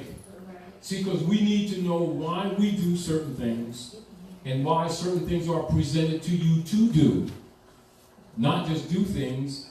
And the reason I started questioning you, not because I'm challenging you, because I want you to think. And I want you to recognize how we get attracted to things, and upon a quick test, we're incompetent. But we didn't assume that we were. But yet somebody sells you the platform, and it makes sense to you, but I'm showing you how quickly we accept things without comprehension or understanding. Not in critique, but for you to critique yourself. So in these platforms, we are diligent in reminding you the rules of reading. And the rules of reading, you don't go past words you do not understand, particularly when you're going into contract. Now, what instruments are in place to keep government in check? Not you, to keep government in check. What's in place? Don't look around, I'm talking to you. You got the mic. You got the mic. What Constitution? What Constitution? The United States? Why are you putting a question mark? I don't know. Are you? That's why I'm asking. I don't understand Russian. I'm asking. No. Now, so I'm saying to you, if you get up to a point talking about birth certificate authentication, those instruments are backing the debt of the United States Service Corporation registered in France that was bankrupted in 1860. And to authenticate something means you authorized it to be true. It's a fraud. Islam. So if you authorize something that's built on a fraud to be legitimate, you just let them off the hook. But it presented something, this golden apple thing to you. See, because what I'm doing is I'm claiming the straw man. If somebody's cheating you or corrupt, and they create an instrument that creates a bond system, what's the best way to get out of war crimes? Which that's a war crime. Human trafficking.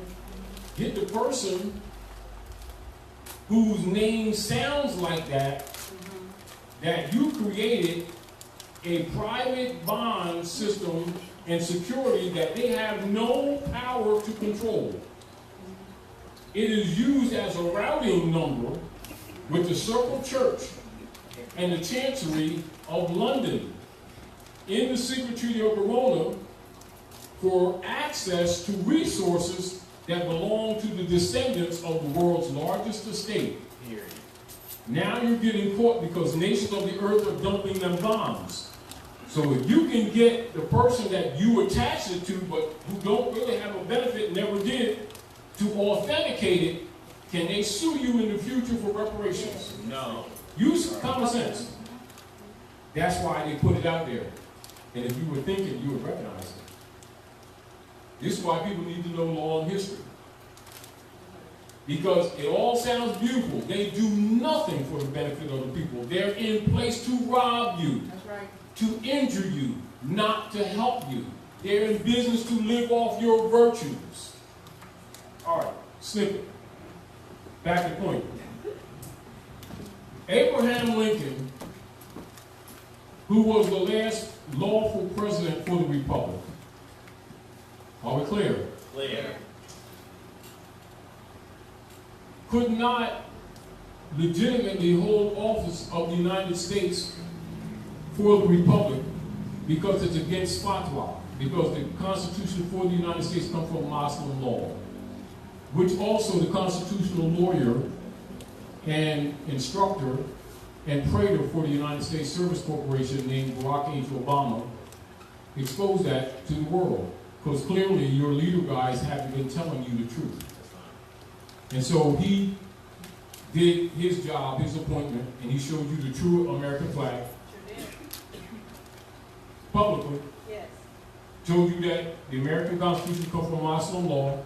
Michelle goes to the Alhambra, the Red House, wears a red dress. They come through double doors, white double doors, higher and lower, self-symbolic, and you have the guard standing 45 degrees, due guard with the American flag. And they deliberately crop out the stars and stripes. Why? They're in breach. You got to understand, no political pictures are taken without pre-planning and purpose. If you know the politics, you know what you're looking at. If you don't know the politics, and most people go right over their heads. Are we clear? Clear. However, it's the job of scholars, grand chiefs and assistant grand chiefs and governors of the Moorish Science Temple of America to inform the people, the nationals, and the citizens. So that means the Asiatics, who are the nationals, and European sons and daughters who are trying to support the Republican form of government to restore the Republic. Moorish governors are supposed to be addressing both of them. Did you know that? That's their charge. Now I want to present this to you. I want to ask a question. I want you to use your common sense. Are persons who claim to be government obligated to the Uniform Commercial Codes, or are they obligated to treaties and constitution? You pause, which is dangerous. Read Article 3 of the Constitution for the United States and Article 6. Pay attention to this, and I'm getting back to you.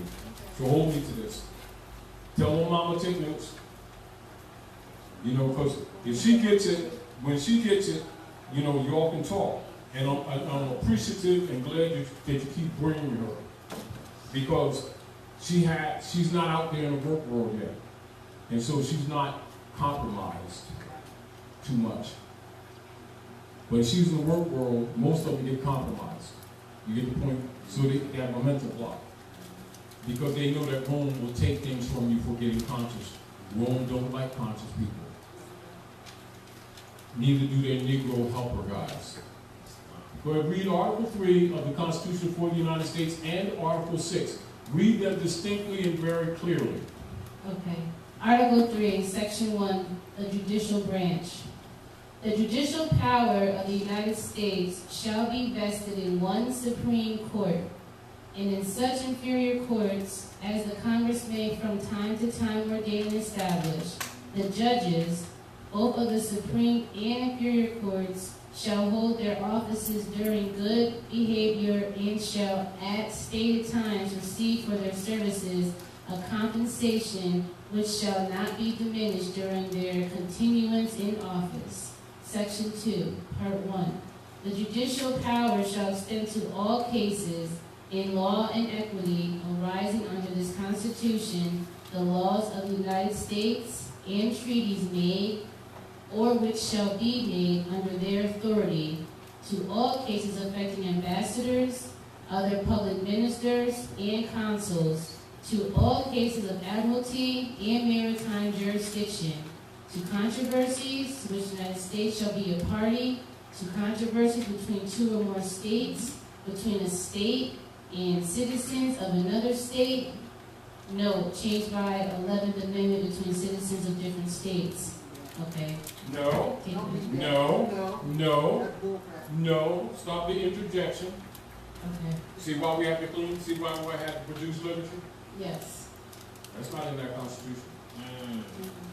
Anything leavened out is negative law. Now go back and complete. All right. That's why it's necessary to teach people. To all cases of admiralty and maritime jurisdiction, to controversies to which the United States shall be a party, to controversies between two or more states. Pay attention, y'all. Between citizens of different states, between citizens of the same state claiming lands under grants or different states, and between a state or the citizens thereof and foreign states, citizens or subjects. Section 2. All right, now do you see the issue of consuls? Yes. Do you see the citizens of different states and foreign states? That's an international platform. That's right. Where is the consular court to be heard for the Moorish Americans, people of the land, in controversy with Europeans of the corporate state? Does it exist? Who closed it down? What year? 1966. What is the duty and the obligation of the chairman and the moderator of the Moorish Science Temple of America? To make laws and enforce laws. Have they been enforcing that? No.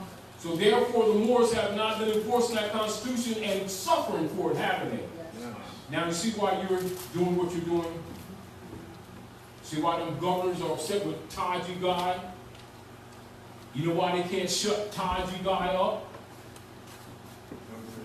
No, because they didn't give me no damn office. I'm not under their jurisdiction. If I was under their jurisdiction, they would have banned Taji Guy. So they speak to the little Negro trolls and send them out there with turbans and fezzes on to do their dirty work because they don't have the courage to face Taji Guy to their face. Because I'll bust them with the law. But I'm showing you to bust them, because is that what I'm saying, or is that what the law that they're saying that they're backing up for the Prophet of Raleigh? Because that's what they said, isn't it? Ain't that why they got them officers? Do you hear any of them talking like that? Any of them? Name one. Just give me 5 fingers. Name one of them. Cujo. Well, yeah, Cujo. Nature. Yeah. Nature ill. Nika ill. Sheik is real. Name some more. Do you know any? Now you see what's wrong with the movement? But they all talk about no Raleigh, don't they? And what was it? Prophet didn't say that. Didn't that divine warning that you read tell you the enforcement of what you're reading right now? How come they don't deal with that? They don't have no schools to even support that. But they talk about Taj Tarik, don't they? Yeah, right. See, so I don't need to defend it because the people from England to Denmark to Germany to China to Japan to Nicaragua to Aneka to the islands, they defend me. They gave me office. I don't need them. Negroites who are pretending to love the prophet. I'm not talking about all of them because a lot of good brothers and sisters. But I don't want them to be painted with that bad brush just because of the administrators. Right. And I say this for the record. Nothing wrong with the Moorish Science Temple of America. What is wrong is you've got too many corrupt administrators who need to be unseated. Are we clear? Clear. And since they're busy attacking Taji guy, I don't need to defend myself. All I need is to go to the words of the prophet and get you to read it publicly. I don't need to read it. But see, as long as the public don't know this, they get caught up in that gray area. But once you educate them, they themselves will exercise what the prophet put in place called caveat emptor. Are we clear? Read on. All right, section 2, part 2. In all cases affecting ambassadors, other public ministers, and consuls, in those in which a state shall be Now read consuls and spell it out. Public ministers. Read it out. And consuls. So Spell consuls. C-O-N-S-U-L-S. So when you go among something, they say you want counsel. They don't say consul, do they? No. And what do they give you? Somebody from the Barristers Association. In violation of Article 13, original Article Amendment 13, with its 20 sections of 1320. The nobility clause which they removed. How do you find that out? When you go back to the state of mind of your ancient mothers and fathers and you see how they're living off your virtues. Are we clear? Yeah. Read that out and then go to Article 6. Okay.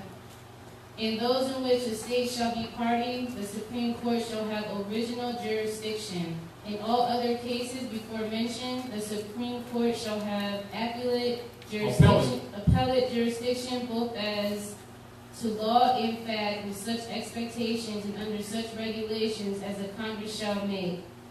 Part 3, Section 2. The trial of all crimes, except in cases of impeachment, shall be by jury, and such trials shall be held in the state where the said crime shall have been committed.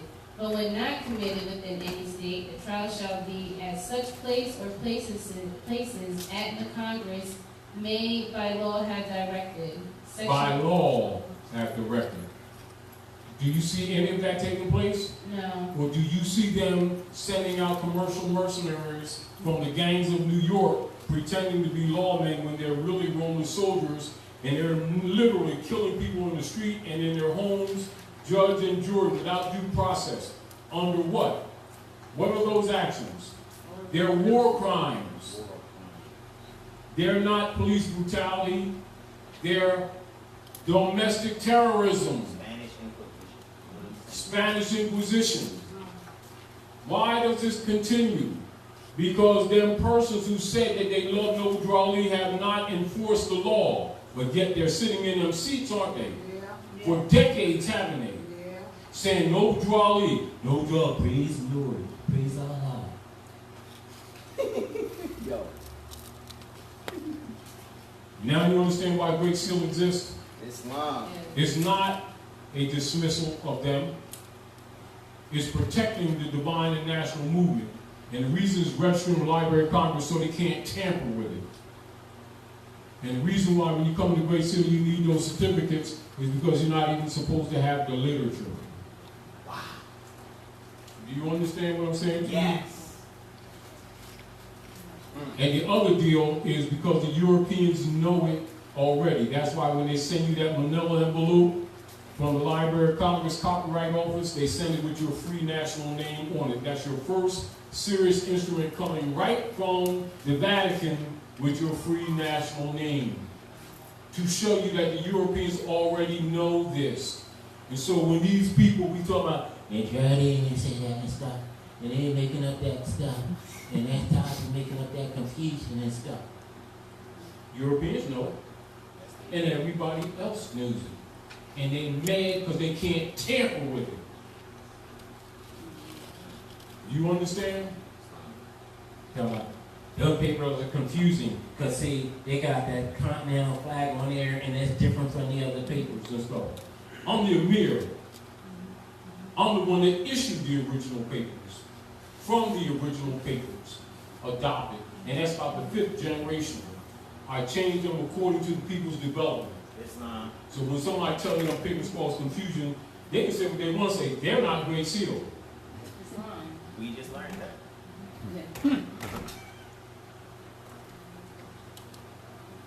That's not a boast, that's a fact. Islam. I'm the one that put this out. Not them. And that's what they're operating on. And going against it. Are we clear? Clear. Now I want you to read Article 6. Okay. Article 6, National Debts, Part 1. All debts contracted and engagements entered into before the adoption of this Constitution shall be as valid against the United States under this Constitution as under the Confederation. So you can see all those laws are operative. And they're valid not for, but against them. So if it's against them, they're held liable. So who's the superior party? We are yours. Now you understand?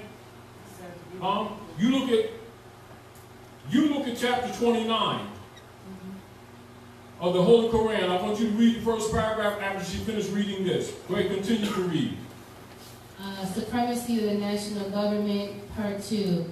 This Constitution and the laws of the United States, which shall be made in pursuance thereof, and all treaties made or which shall be made under the authority of the United States, shall be the supreme law of the land, and the judges in every state shall be bound thereby, and thing in the Constitution or laws of the state. Anything. That's a general that covers everything and anything that they can think of. Anything. Continue. Anything in the Constitution or laws of any state to the contrary notwithstanding. Part 3. The senators and representatives before mentioned, and the members of several state legislatures, and all executive and judicial officers, both of the United States and of several states, shall be bound by oath or affirmation to support this Constitution. But no religious test shall ever be required as a qualification to any office or public trust under the United States. Now, is that clear? Is that clear? Yes. So these people that are claiming to be judges and the senators and the legislators are bound to that. And anything that they told you that contradicts this is B. Eskidorf. And any of those Negroites who follow them, the same goes for them. At what point do you need any UCCs to authenticate some birth certificate that was created in fraud to have you in your physical estate back the United States Service Corporation debt that you need to authenticate to claim a right that already belonged to you? Islam. When your missionary work is to enforce that Constitution. And if them criminals before you had done their job, this stuff should have been done 80 years ago. However, it has not, which is again why we're here. This is what our missionary work is. So when you see them opposing us, it's because of that Constitution. The schisms that you see or the divisions that you see in the Moorish movement, it's not confusion.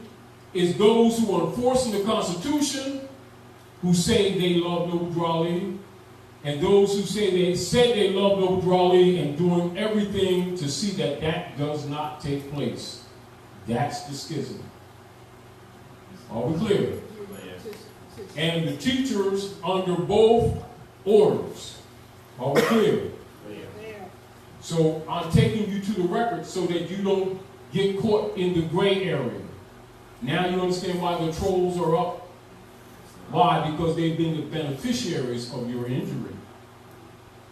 And I'm going to get to that birth certificate in a minute again. So you're going to take notes. Go ahead, Grant. Go ahead, Sheik. Islamism. I just wanted to help out with that birth certificate also.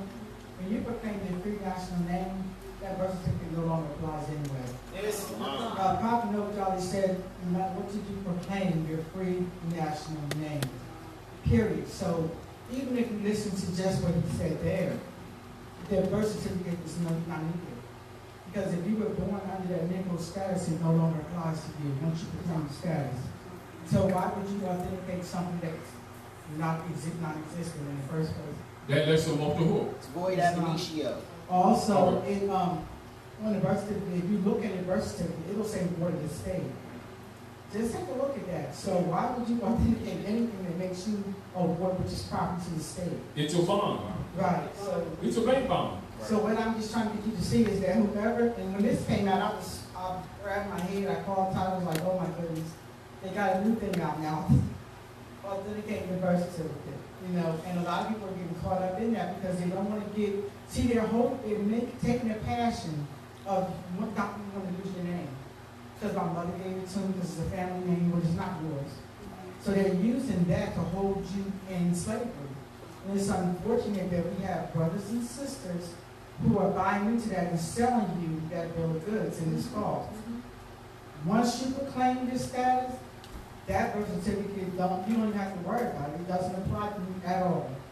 And that is what is upsetting Rome or Europeans or whatever, their government officials, because that's the whole point.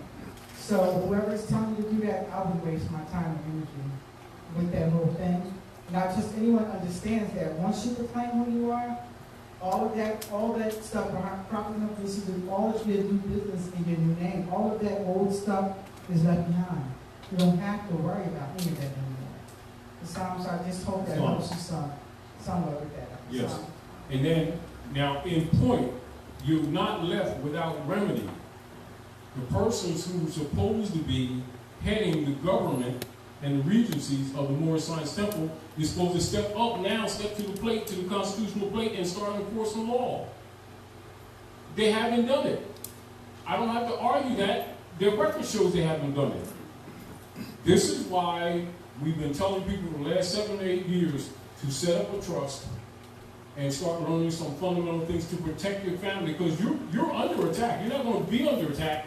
You're under attack. This European is liquidating any mortgages, which are really sharecropping agreements. They're taking these Moorish houses and throwing them on the curb. When this stuff should have stopped 60 years ago. And them grand governors and grand sheiks of the Moorish Science Temple of America who busy criticizing me should be criticizing Rome. And telling the people the truth that the Moors have failed in enforcing the Constitution, and what Prophet Noah warned you would happen if you didn't do it is happening to you.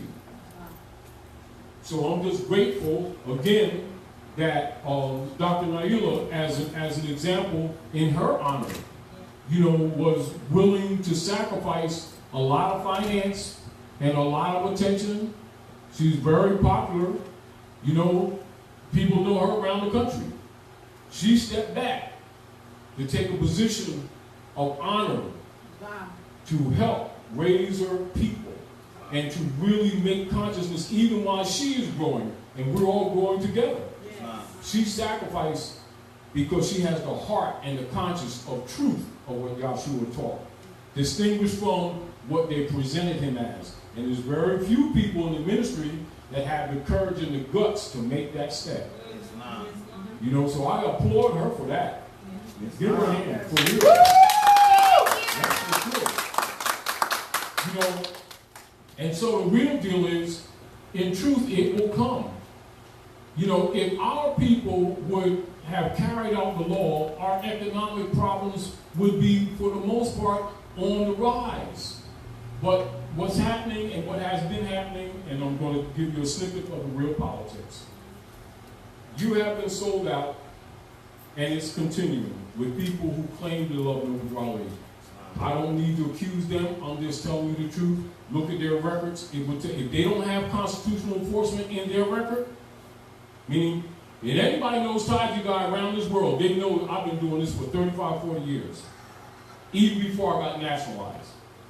And when I got nationalized, that just gave me a stronger platform of what I was already doing. You understand what I'm saying to you? Now the deal of it is, I have a record. People already know that I've been in different parts of this country trying to defend our people against these Romans. Putting out information, doing research, and actually going to them venues. You know, so I have a record. And I produce literature, so you can challenge whatever I say, I put it to the pen, because I'm not afraid to put it to the pen. So, you know, and so all these scholars that keep saying that Taji guy is lying, you know what I mean, and create a bunch of confusion, challenge the writing. Not speculation, challenge the writing. They can't prove it a lie, so what they do is they try to muddy the water with people who don't have availability of information while they're still green. You understand? See, because as you wake up and start being active, those bonds actually die. Yeah. See, because the issue is, it's a trust. It's a world trust. For real. And when the heirs start declaring your nationality, it makes it difficult for them to trade them. So they start giving you different processes and saying, you come in and apply. You know what apply is? Giving jurisdiction. Prayer. For this process, we're going to give you some of your sovereignty back. Yeah. If you authenticate the birth certificate, we're going to let you get your hands on this global estate. You ain't getting crap. But once they get you the sign for that, that's one more person that cannot argue in law reparations in the future. Because reparations is international law where one nation of people identified, ain't no vague statements, must make repairs to another identified nation. Ain't no vagueness, you must identify the nation. ETC, and reparations is where they have to make restitution on repairs. That's what reparations are. So can blacks get reparations? They can never get reparations. No such nation. That's why they put the tag on it. Can these people claim to be Smith, Jones, and Johnson, but they're Asiatic, get reparations? No, they're claiming this man's estate. Anything they claim goes to him automatically. They're wards of the state. You can't transact business in another man's name and claim rights. It doesn't go together. Dred Scott principle? Are we clear? Yeah. Now, I want to read a snippet of Lesson Book 14. Yes. Snippet of Lesson Book 14, and we're dealing with Code of Laws of the United States. Right? I want you to take notice. Code of the Laws of the United States of America of a general and permanent character. So what does general mean? In general, that means it overlaps all things concerning. That would be etc. Are we clear? Or et alia. All right? And permanent character. So if it's a permanent character, does it change? No. Does it modify? If it's permanent, so when I write on this board, we do it with that eraser markers, right? Correct. Do you write on this board with permanent markers? No. Unless you don't intend to take it down. Accidentally, yes. All right? So, this United Laws, the Codes of the United States of a general and permanent character, in force, January 3rd, 1935, and this is 1934 edition. Consolidated, codified, set forth, and published in 1935 in 159th year of the Republic. You don't say democracy, Republic, are we clear? Clear. With ancillaries and index. Now, note, this treatise and commentary by Taj Tarik Bey, Moore's Order of the Round Table, for instructional purposes only. Charles Mosley Bey, PhD, LLD, and a 3rd, 33rd, and 360 degree, Master Mason, Free Moorish Master Astrology, and Master Moorish Constitutional Lawgiver, Isonony, has copyright certificates registered in the United States Department of Justice under Truth A1, Library of Congress Copyright Office, which reveal at law the conditions of intercourse between the indigenous Moors and the occupational European nations. with whom Moors have treaties. Article 3 and Article 6. Is that not the supreme law of the land? That's right. Is it not the supreme law of the land? It is the supreme And law. the judges of every state are bound thereby, are they? That's right. And they keep pretending that they're not bound by it, don't they? That's right. And these sellouts on our side keep telling these people this treaty has nothing to do with them, don't they? Yep. Right. But they keep talking about no Drali, don't they? Yep. See who the operatives are? I'm talking the record. This is documented. This is fact.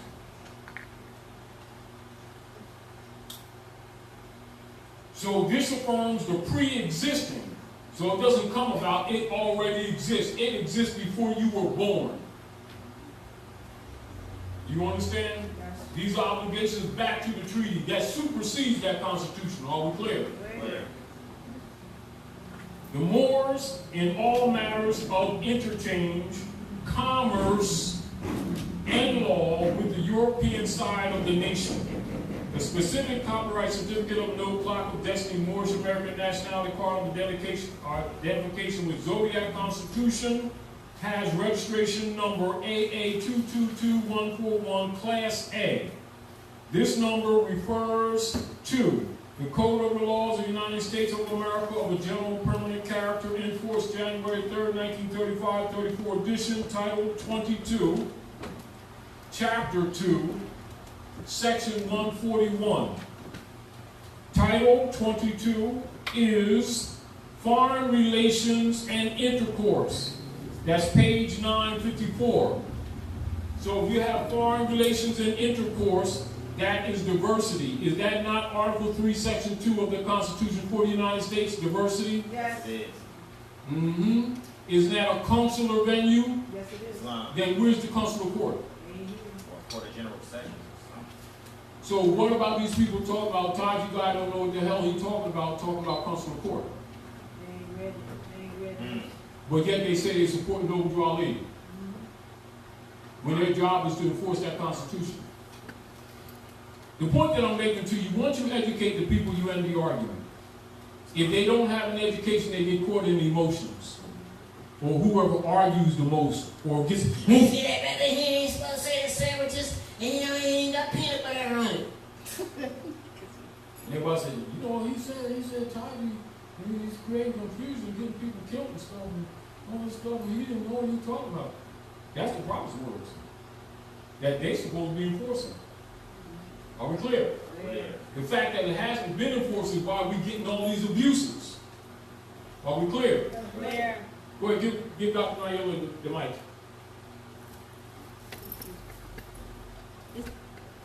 Islam, this is an online question. Yeah, go What ahead. can a Moor do to correct the error of having authenticated their birth certificate in the past? When they nationalized it, they neutralized it. They need to know why it was done. Let me give you a little bit of information so you can answer the question yourself, all right? And this goes back to us. Point, in fact, Abraham Lincoln could not, by law, hold the office of the presidency for the United States in accord with fatwa, Moorish law, due to the fact that the Constitution for the United States comes from Muslim law. With the nobility clause, they cannot be nobles, because we're the nobles. Are we clear? And they cannot take treasures or gifts and take on the titles of nobilities. Are we clear? The demo platform that they set up is so that they could claim the esquireship. Are we clear? Which is what they've done. To institute feudal law against the Constitution. It is treason and misprision. Are we clear? Back up. Abraham Lincoln could not hold the office by law, so they ran him for president on the United States Service Corporation's political platform, which was registered in France. 1754 by Benjamin Franklin. Are we clear?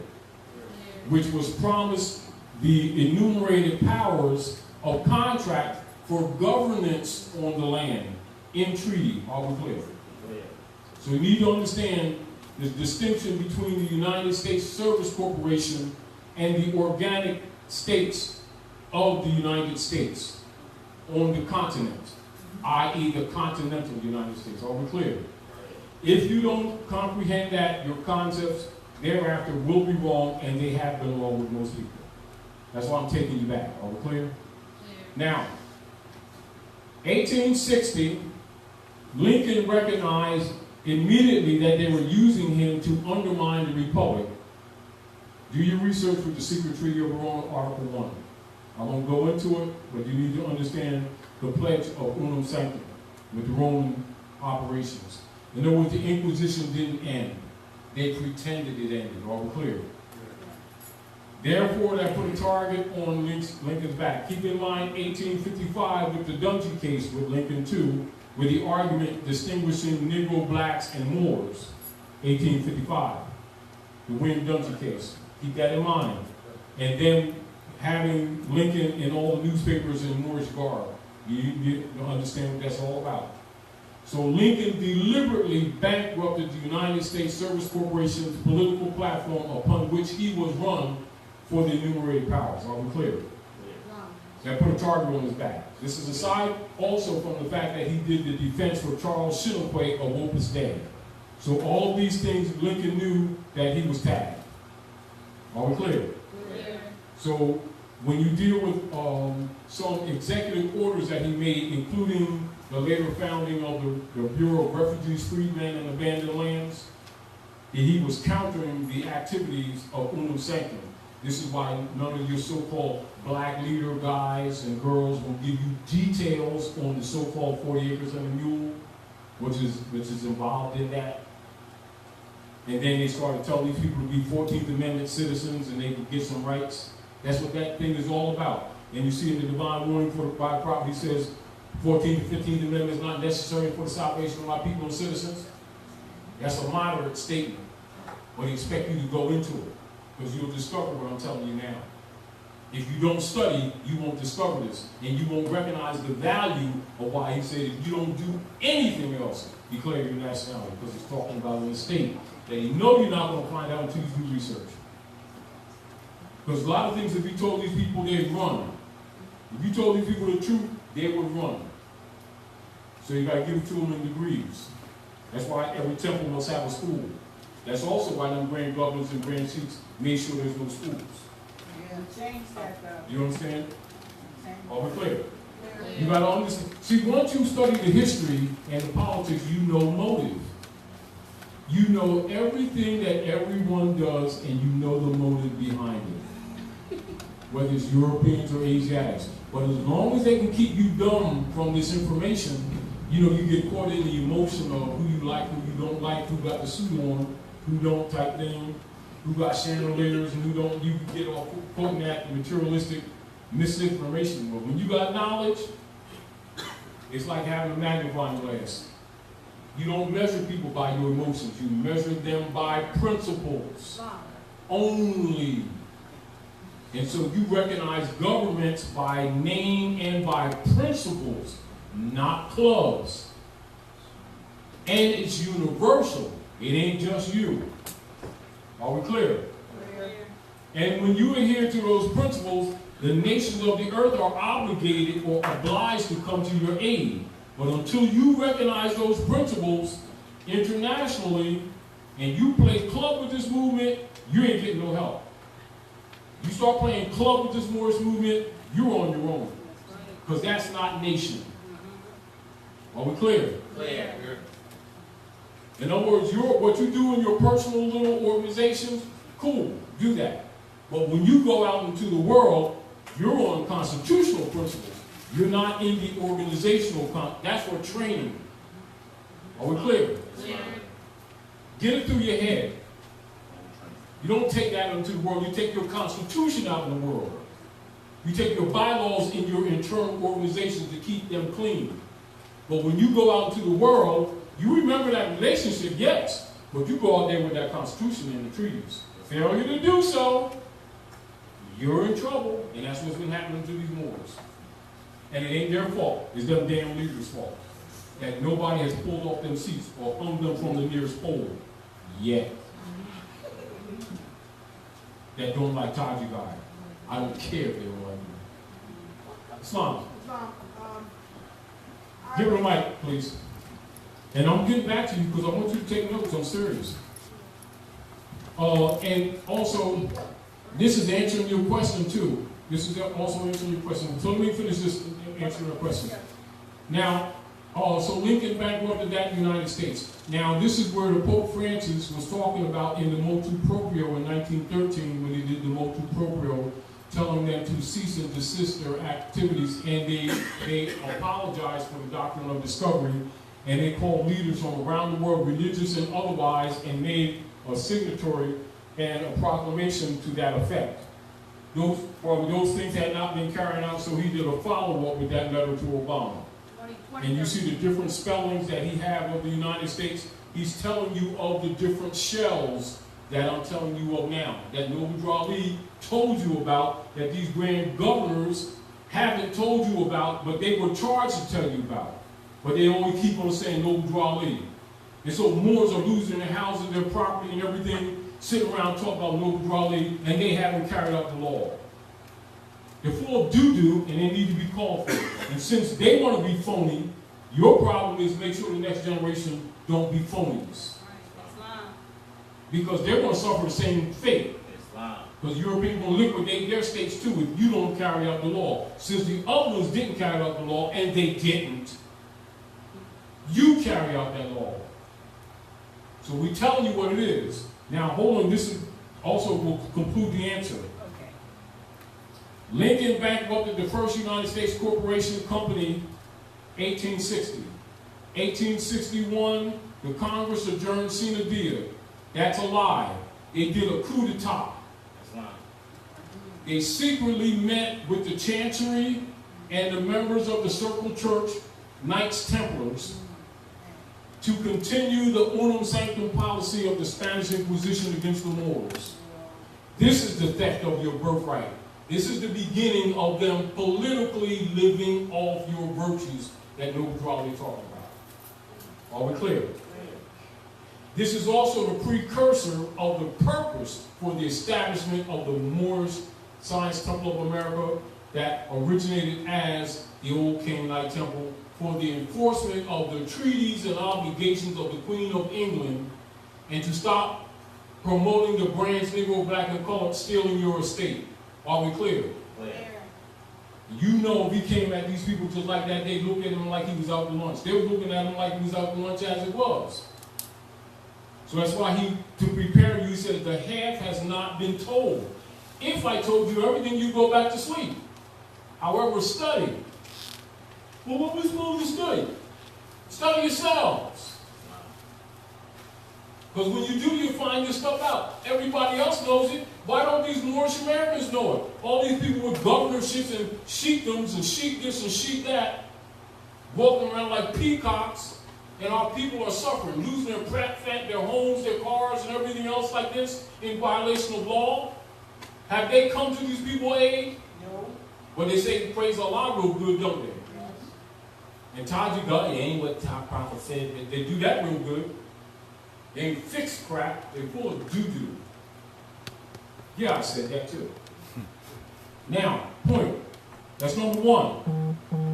That corporation that Lincoln bankrupted, the Europeans and the members of the Circle Church and the Chancery on Fleet Street in the District of London, sovereign city under the Spanish Inquisition, in conjunction with the Vatican and with the members who later, 1890, moved the government from Shakamatsun, that you call Philadelphia, to Washington, District of Columbia, in honor of the Roman goddess Columbia,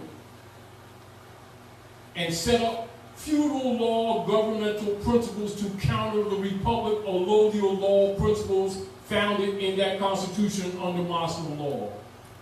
Countering it. Are we clear? So you now have an operation of feudal law supporting the Spanish Inquisition, unum sanctum, and the doctrine of discovery, while imposturing as legitimate government. And within a 10-year span, they trained people in impersonation of office. They trained people in color of law operation. in color of law legislation, in color of office impersonation, and it's called the U.S. democracy. February the 2nd, 1871, what is known as the Organic Act of Congress, was the official coming out party for the misprision operators of servitude and incorporated slavery. That's the Act of Congress, February 2nd, 1871. The U.S. democracy, distinguished from the republic. Are we clear? But being fronted as having republic power. In other words, they're imposters. They're using the power of deceit that they do not have, i.e., it is in fact a color of office platform exercising color of authority and color of law. Are we clear? Clear. Now, that political platform that Lincoln bankrupted in 1860, they re-registered another corporate shell registered in Guam, the Philippines, and in Puerto Rico. Are we clear? Yeah. That political platform, United States Corporation Company that Lincoln had bankrupted in 1860, they reset one up. That lived until 1913. Are we clear? Yeah. It crashed again. Noble Raleigh set up the old Canaanite temple, 1913. The Chancery members of the Circle Church and the Knights Templars, etc., and P2 Masons, etc., with Woodrow Wilson as the head, converted all allodial titles and aboriginal titles into mortgages and deeds in North America. 1913. Do you see correlations here? So now, that 1913, when Raleigh set up the old Canaanite, that crashed it. They set up another one in Puerto Rico. That lived until around 1925, although they would admit 1929, the so-called bank holiday type thing, it was really 25. Noble Raleigh set up the Moorish Holy Temple of Science and registered as a civic organization. So they set up another United States Corporation Company, re-registered in 1925, whose corporate papers I have shown you all. Yes, yes. Do you think those dates or correlations are simply coincidental? No, they're How come them grand sheets and stuff don't give in this information? not. They're eating it. Todd, you guys have lunch though, right? Hold on. They kicked the can down the road, covered it up. Now we're back to you. So, they infiltrated the movement, 1928. This stuff was crashing, wasn't it? Wasn't it? Yes. They accelerated their bond system against us. And they called it a bank holiday, didn't they? So 1928, Noble Raleigh adopted a religious affidavit to the movement to protect it from the sellouts and the infiltrators. 1929, it crashed, and they got rid of Noble Raleigh. 1929. Oh, you look at these correlations? 1933, nobody would buy their bonds. So Franklin Delano Roosevelt, Skull and Bones, etc., Knights of Malta, they set up another United States Corporation Company. Another one in Puerto Rico. So Raleigh crashed two of them, didn't he? How many of them talk about that? None. Nobody but Taj Guy and Round Table. They don't like Taj Guy, do they? Because information exposes who's who. For real, for real. This thing is bigger than most people think. They worry about Taj Guy. They worry about these people on the street that they're now their followers who want to really figure out who they are. They better wear chain link turtleneck sweaters so the rope don't get too tight. Once these people really find out who these people are, see, they're getting away with it now because they know the people are ignorant. When these people recognize that a lot of our people getting killed on the street and stuff like this, it's because of them. They saying Taji caused that.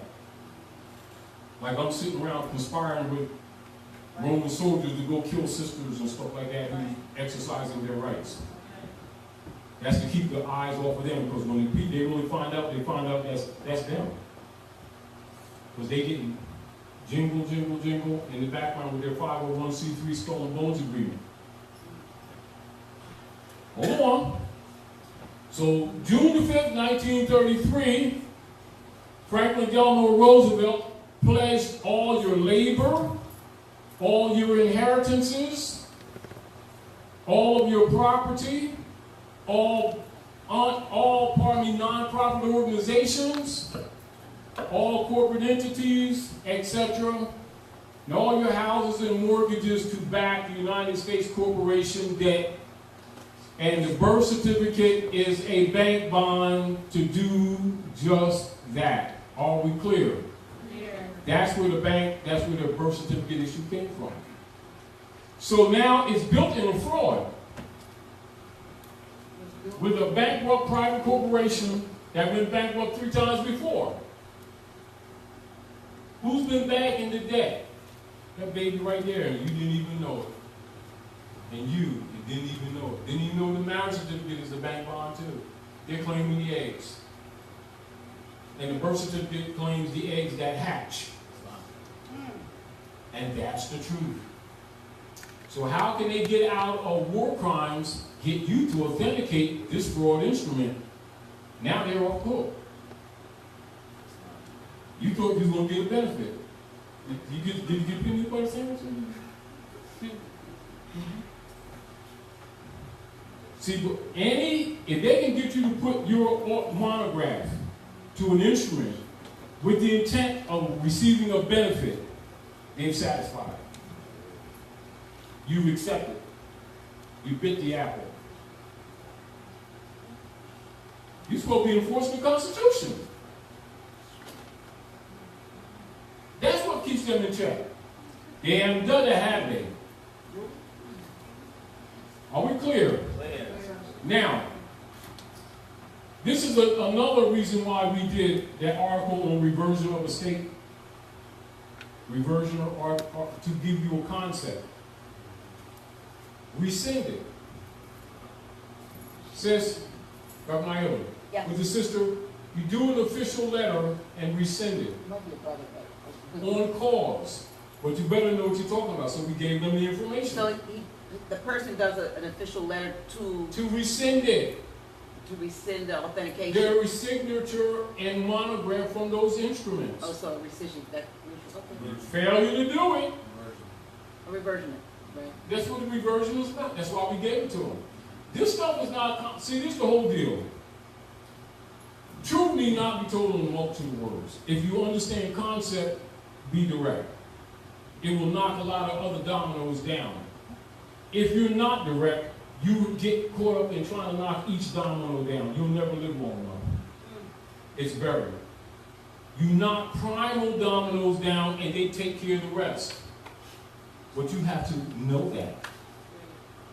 So in other words, you need to know, if we're putting something together, if I'm putting this together, right? I'm going to put each nail in a strategic place. I'm not going to throw a nail anywhere. All clear? The same thing. If you know and learn what you're dealing with, you'll know where to put the nails. So Vampy, while he's and all that kind of stuff in the church steeple, you go put some nails in the coffin. You only got with so many, but if you can get somebody else to put their nail in, somebody else put their nail in that while Vampy. That's how you nail the Vampy into his casket in the church. You notice how they always have the vampires in church? Because they're talking to them the same thing, because that's where this whole thing came from. That's where this whole problem came from the Vatican. That's the truth. Serco. You know what Serco is? All right. You know who runs all the airports in the United States? Military and otherwise. Wait, people on the phone. Dr. Naomi. Yes. People on the phone, do they know Serco? Circle. Here. Do you know what Circle is? I didn't know. Do you know who runs the military operations for the United States? Do you know who runs all the airplane signals and all that stuff? And the uninterruptible pilots. Do you know who runs all of the computer systems for the CIA, FBI, and all the other organizations, alphabet soup? Serco. Do you know what the largest corporation on planet Earth is? Serco. Do you know who puts fluoride in your toothpaste to poison you? Circle. Do you know who enforces the Christian black codes through the police department? Do you know who gives people their Social Security benefit from Social Security? Y'all ain't saying nothing. Circle. How come y'all don't know about Serco? Since all these people claim to be government, that's what we're telling you about government and what's really screwing you. So if you don't know what's really screwing you, can you fight back? No. Why do you think Noble Valley put people in power to make law and to enforce law? Aren't they supposed to inform you? Yes. How do you inform the public? You do it through the press, don't you? Yes. So the press is a powerful weapon, isn't it? Right? Very much, yes. Why did it suppress the press? Index librorum expurgatorius, index librorum prohibitorum. Now you understand why they broke up Noble Valley's press and junked it? And get mad at Taj, the guy? As a matter of fact, when we did the album Rock and Star, you know who kept telling the people not to support it? You know who told the people not to support it? No. Persons claiming to be Grand Sheiks of the Moorish Science Temple of America.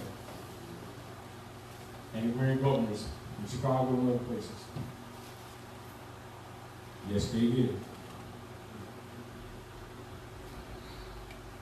What new Europeans? Did they establish the promise paper? No, they did not. Do I need to tell you all motive? I shouldn't, by now. Do you see why Moors are catching hell now with turbans and fezzes on? Yes. You know who's been causing it? Other Moors with turbans and fezzes who are really COINTELPRO operatives sitting around talking about Noble Drawley and what he didn't say. And I had her read just what he said. And I backed it up with copyrighted instruments in the Library of Congress that they can't damn get to. That's why they don't like Taj, you guys. And I don't care if they don't like me.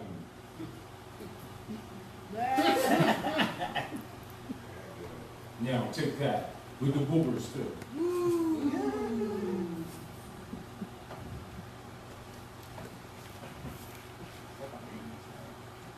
I ain't playing with them. I know. I was looking up Circle. Oh, you're looking at Circle. You're going to find a lot of stuff. Now, anybody that claims to be loving the Moors, that don't tell you the truth about how things work, is BSing you. Because you can't play chess with checkers. Right. You got to know what's injuring you in order to counter it. Are we clear? Clear. Do you still send people to elementary school? Say it again? Do you still send people to elementary school? Yes, I do. Because that's an obligation. Okay. All right. Because what? Our job is to protect the prophet and the Moorish movement. The Yes. Moorish Science Temple is part of the Moorish movement. Yes. Compromise or not, that's your house. That's right. Indeed. Nation of Islam is part of the Moorish movement. Yes. That's why. They are family too. Islam. The Hebrew Israelites, they are family too. Yes. Right. We are all the same people. You're not going to bring unity with these people until you teach them constitutional principles, because that's what binds the nation together. And if you're not willing to deal with constitutional principles, don't talk about unity, because it ain't going to damn happen. Islam. So get off of it, get off your ego. Islam. And if you don't tell them the truth about what happened to this movement, it's sensitive. If you ain't going to deal with it because you don't want controversy and stuff like that, you're not trying to fix a damn thing. Because the people can't protect what they don't know being attacked. True. This is why the Moorish movement is divided. Because nobody wants to tell the truth. Why? Because nobody likes you when you tell the truth. They're more interested in getting $2 out of these people. That's when they're selling packages, trying to own the birthright. It's not. You don't barter my club, you can't be a Moor. That's your birthright. That can't be bought, can't be sold, can't be controlled. If you have something to offer, then set up an order and set it up honorably and run it according to principles. No matter what name it has, the world will recognize it. It's not. Because the principles are Rotarian. They're universal. You violate their principles, you're full of doo-doo.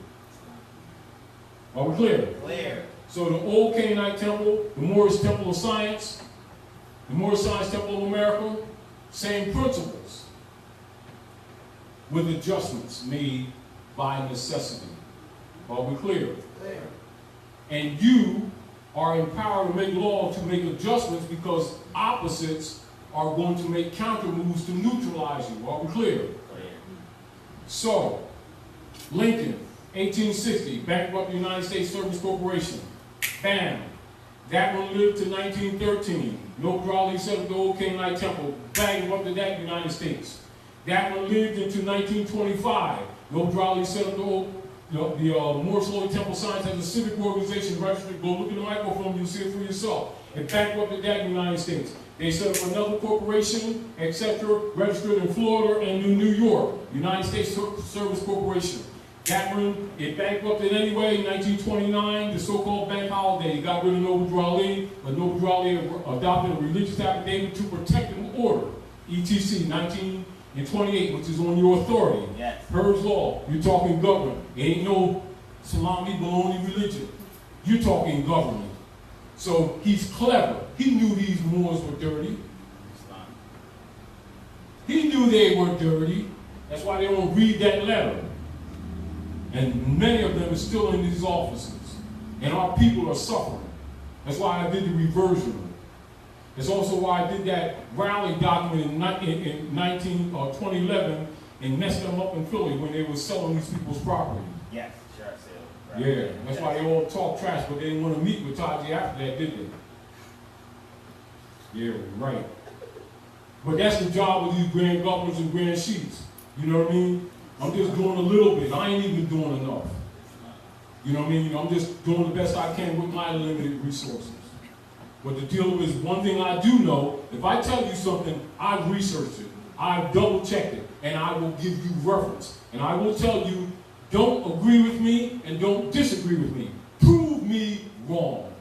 And then come back, we can have a conversation. And then you'll understand what's wrong with this Moorish movement. Not because I say so, because I pointed it out, because I looked at it. With research, not with emotionalism. When I honor Noble Raleigh, I honor him by carrying out the law.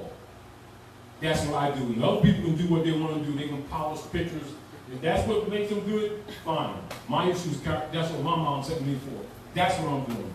So those who can't figure out what Taji guy's doing, I just now told you. You ain't got to figure it out. That's what I do. Don't need no interpretation. Are we clear? Clear. Now, do you understand the birth certificate issue? You've been played. Sound good though. Nice deck of cards, marked. Old maid, if you want down to Land City playing pinochle, think you're gonna win that car, I suggest save bus fare. Because they ain't happening.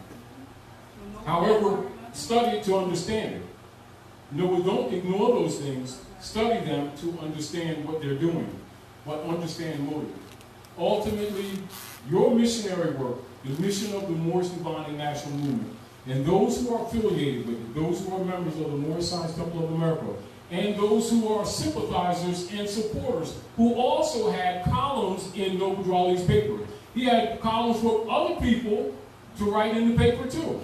It's not just members of the Moorish Science Temple of America, the Moorish Holy Temple Science. It's for other people that are working for uplifting fallen humanity. They even have in the West and up in Michigan area, the Moorish Orthodox Church, which is Europeans that supported Noble Raleigh. Did you know that? Well, now you do. Most of your so-called more European sovereignty groups come from members of the Moorish Orthodox Church. In origin, enforcing that constitution, since the people who insist on being Negroites wouldn't do it. but they say they love Noble Ali. You believe them by their actions, not by what they say, and not because they go to a temple. Look at their track record. Look at the literature they produced or didn't produce. And look at their track record doing constitutional battles with the corporate United States municipalities that are in place to denationalize the people and to steal their estates. Look how many arguments they made in public on behalf of the people, or not. And then read the divine warning by the prophet for the nations, and read his historical message to America, and you'll see who supports Noble Ali and who don't. And I don't care if they don't like Taj Tarik. I like them anyway, because I'm doing it for them too. Islam. However, but first for these babies. You know, look at most of us. There's not one of you that can say that you came from a solid family. Almost all of us got broken families. From the Christian black codes that have been put in place to tear our families apart. And then we sit around and talk about we Christians. We're full of doo-doo. And that includes Islam organizations twisted into reverse church.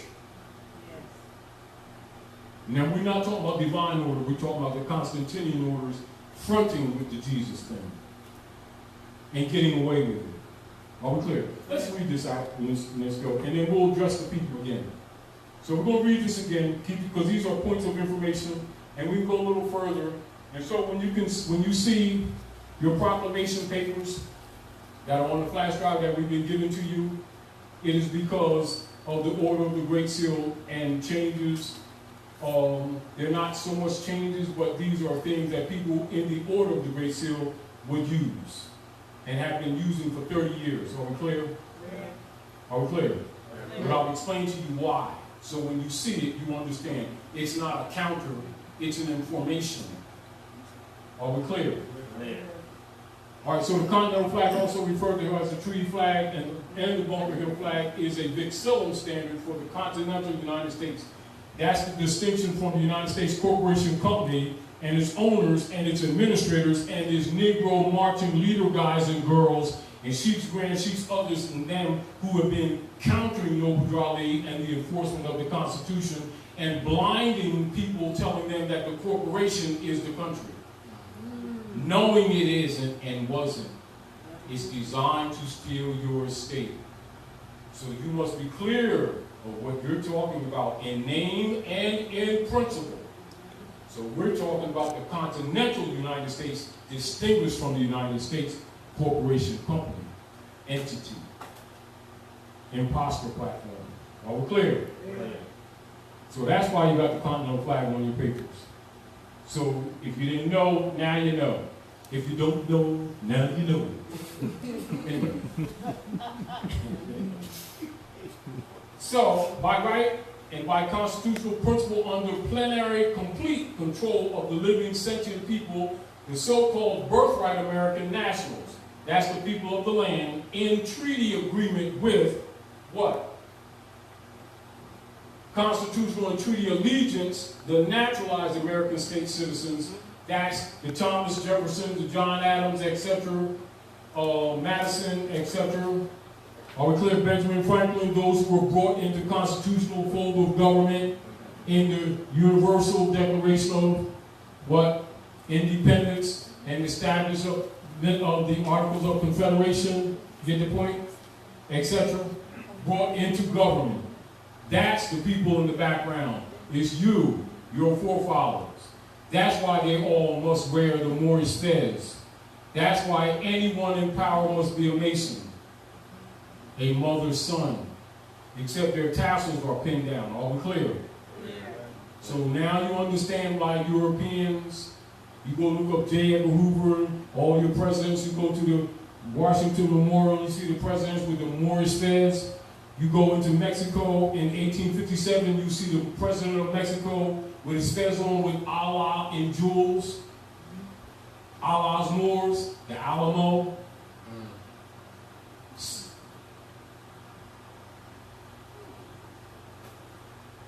You understand? So you need to know what you're looking at. Khalifa, this is where you get Khalif from. California, Khalifa's land. She was an empress. They got her all over the place with dreadlocks and people don't even know what they're looking at. So but they know history. See, I saw 2 pyramids in Egypt and stuff. You see, this is mean the black gods of Egypt. They don't know what the swell they're talking about. You standing on, he cooked it. All clear. These people, they be getting away with this because these people ain't educated. You come to the house and be waking your mind, for a year or so, y'all gonna be scholars. And what we want is at any given time, if I need to go to a bathroom, any one of you should be able to get up here and carry on, and I'll go eat a sandwich. Cake chips. But I could do that if it was one over there. Really. Take yourself. Anyway. So the natural American state citizens who have and do diligently maintain and remain loyal to the Republic and supportive of its Republican form of government, see Article 4, Section 4 of the Constitution for the United States, the states united under the Republic. So United States, states united, that's proper, in case you all didn't know that. All right? Now, we each have more civil authority on the land than the entire federal government. Why? Articles 29, chapter 29. Morse, circle 7 Quran, read the first chapter, the first paragraph.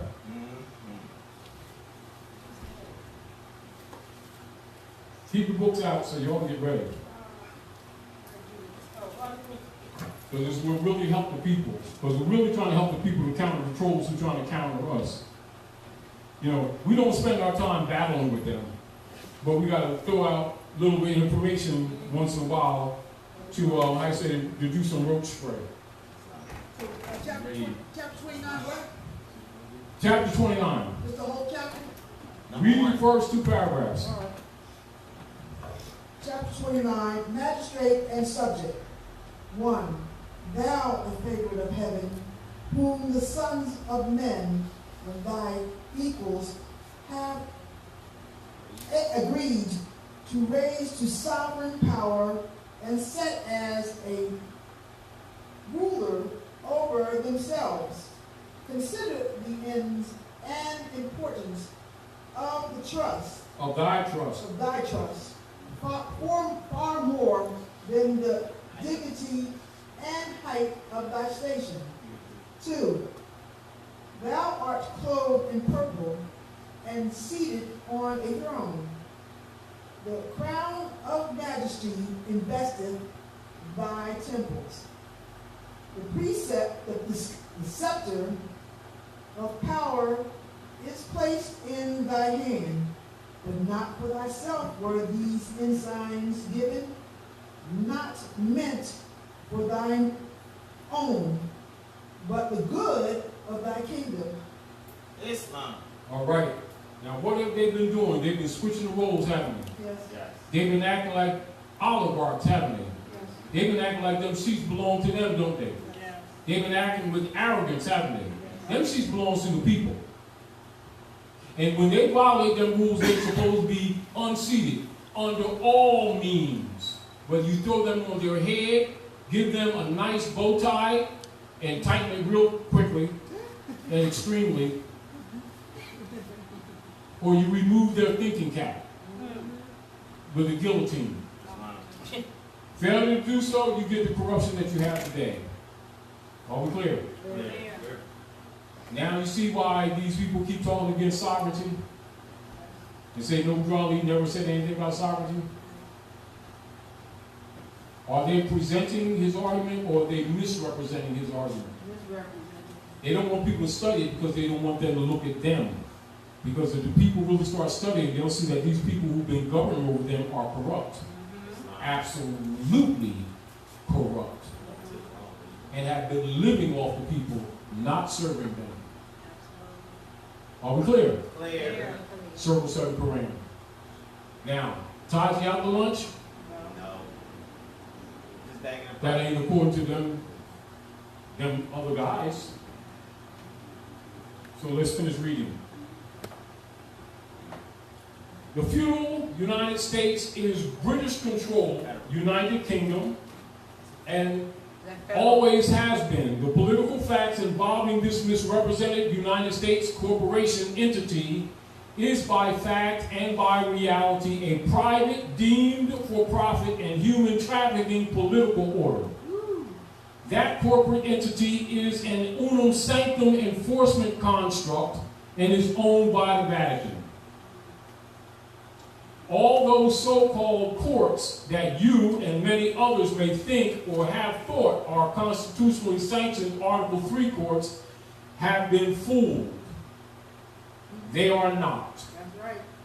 They are, in fact, not constitutional courts at all and are, in fact, unconstitutional. That's right.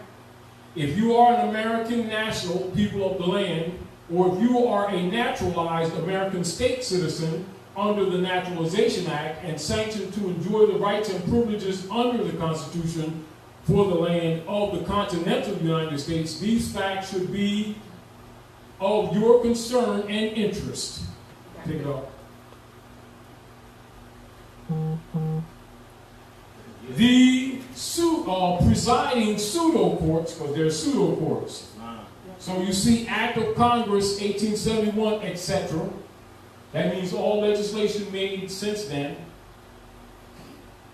via their corporate operatives, are a mishmash of corporate administrative feudal law tribunals and are martial law courts operated by the federal United States owners and administrators and via the Washington District of Columbia municipality. All of these pseudo court venues and their administrators are with deviants operative and constructive venues for frauds, impersonation, and for managing and protecting operatives of misprision. The administrators of these pseudo courts are operating in a foreign international jurisdiction of this sea. Period. Now you see why in your reversion you say you're not lost at sea? Indeed. Because they declared the Moors lost at sea until proven otherwise. But Jahul Ali stood up and declared your nationality, and you to do the same. Do you need to jump through some hoops or some commercial venue? An unalienable right is not sellable nor transferable to another. And government has no purview whatsoever concerning it. Nevertheless, government has obligations and duties to secure and to protect those unalienable rights, which are birthrights, divine, having nothing to do with legislation. Therefore, can they be addressed rightfully on a commerce venue? Commerce means trading. See that when you start thinking, it becomes obvious that you're being played? Go ahead. Islam. April 19th, 1989. United States of America Incorporated was incorporated in the state of Delaware as a religious nonprofit. Yes, it is. It's a religious organization because it belongs to the Vatican. But it ain't religion what people think it is. 1989. All right. Again, because they keep going bankrupt. Now, how come these people who keep saying they love no Jawali won't inform these people that that's a private corporation? When you see on your nationality card, when it says, I'm a citizen of the USA, it does not mean the United States Corporation. It's Unity Salvation Allah.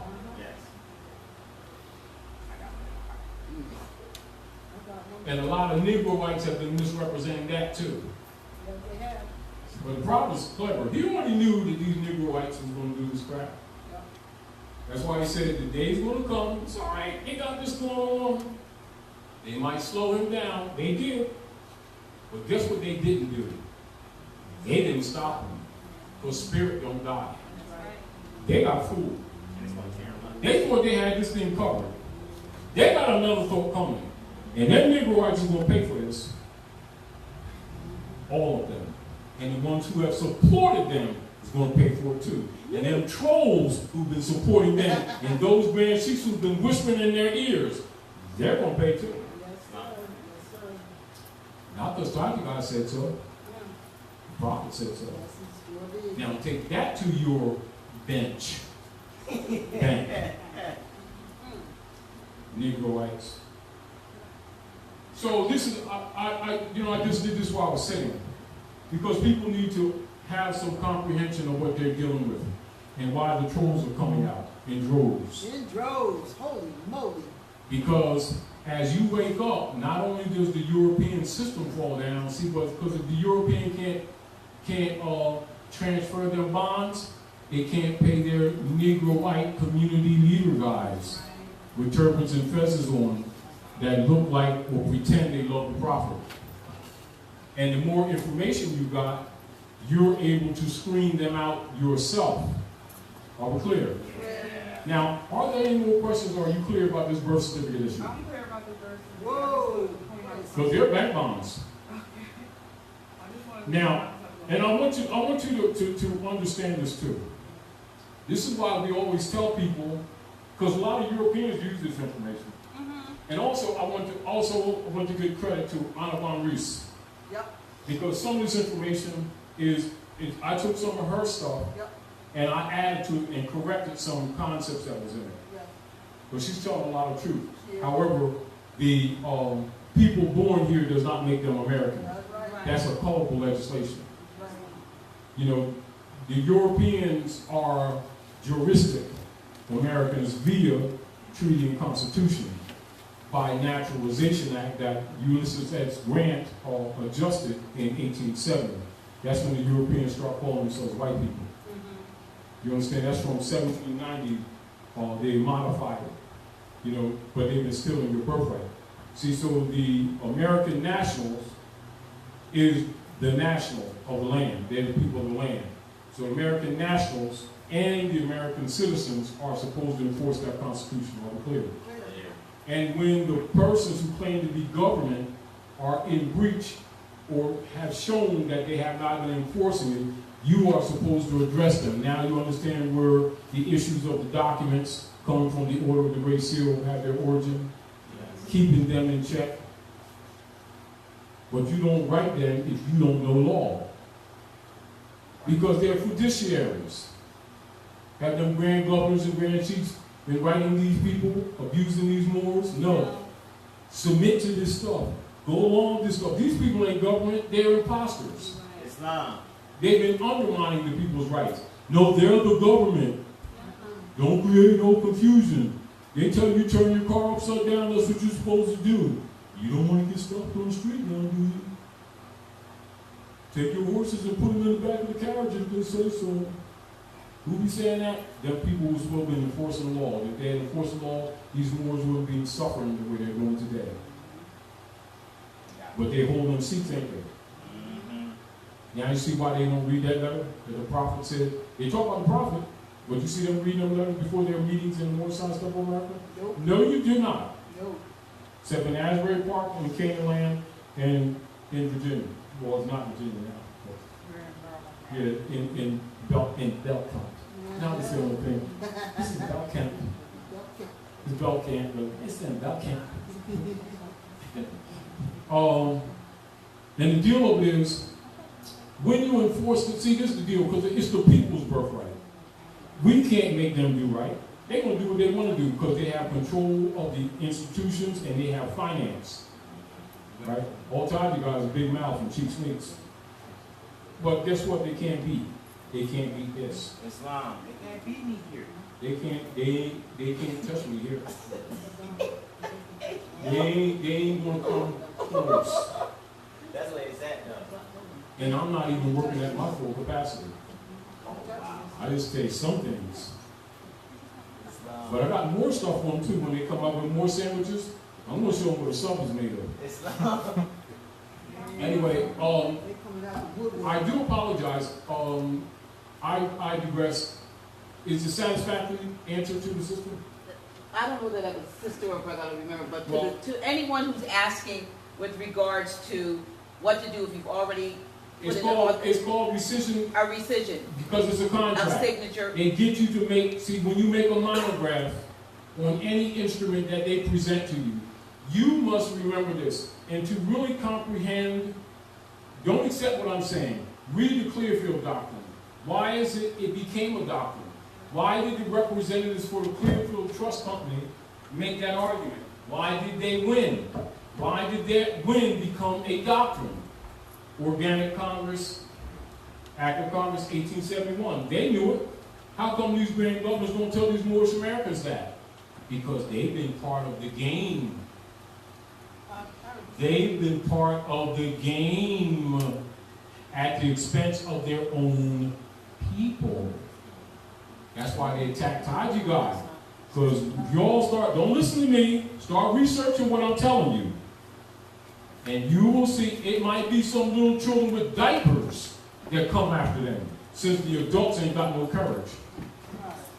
When they start recognizing what these Negroites have done to this movement, Islam. When they said that they are when they said that they did it already, who did they do it with? That's what I'm trying to declare. They're asking a question about if they've already done it.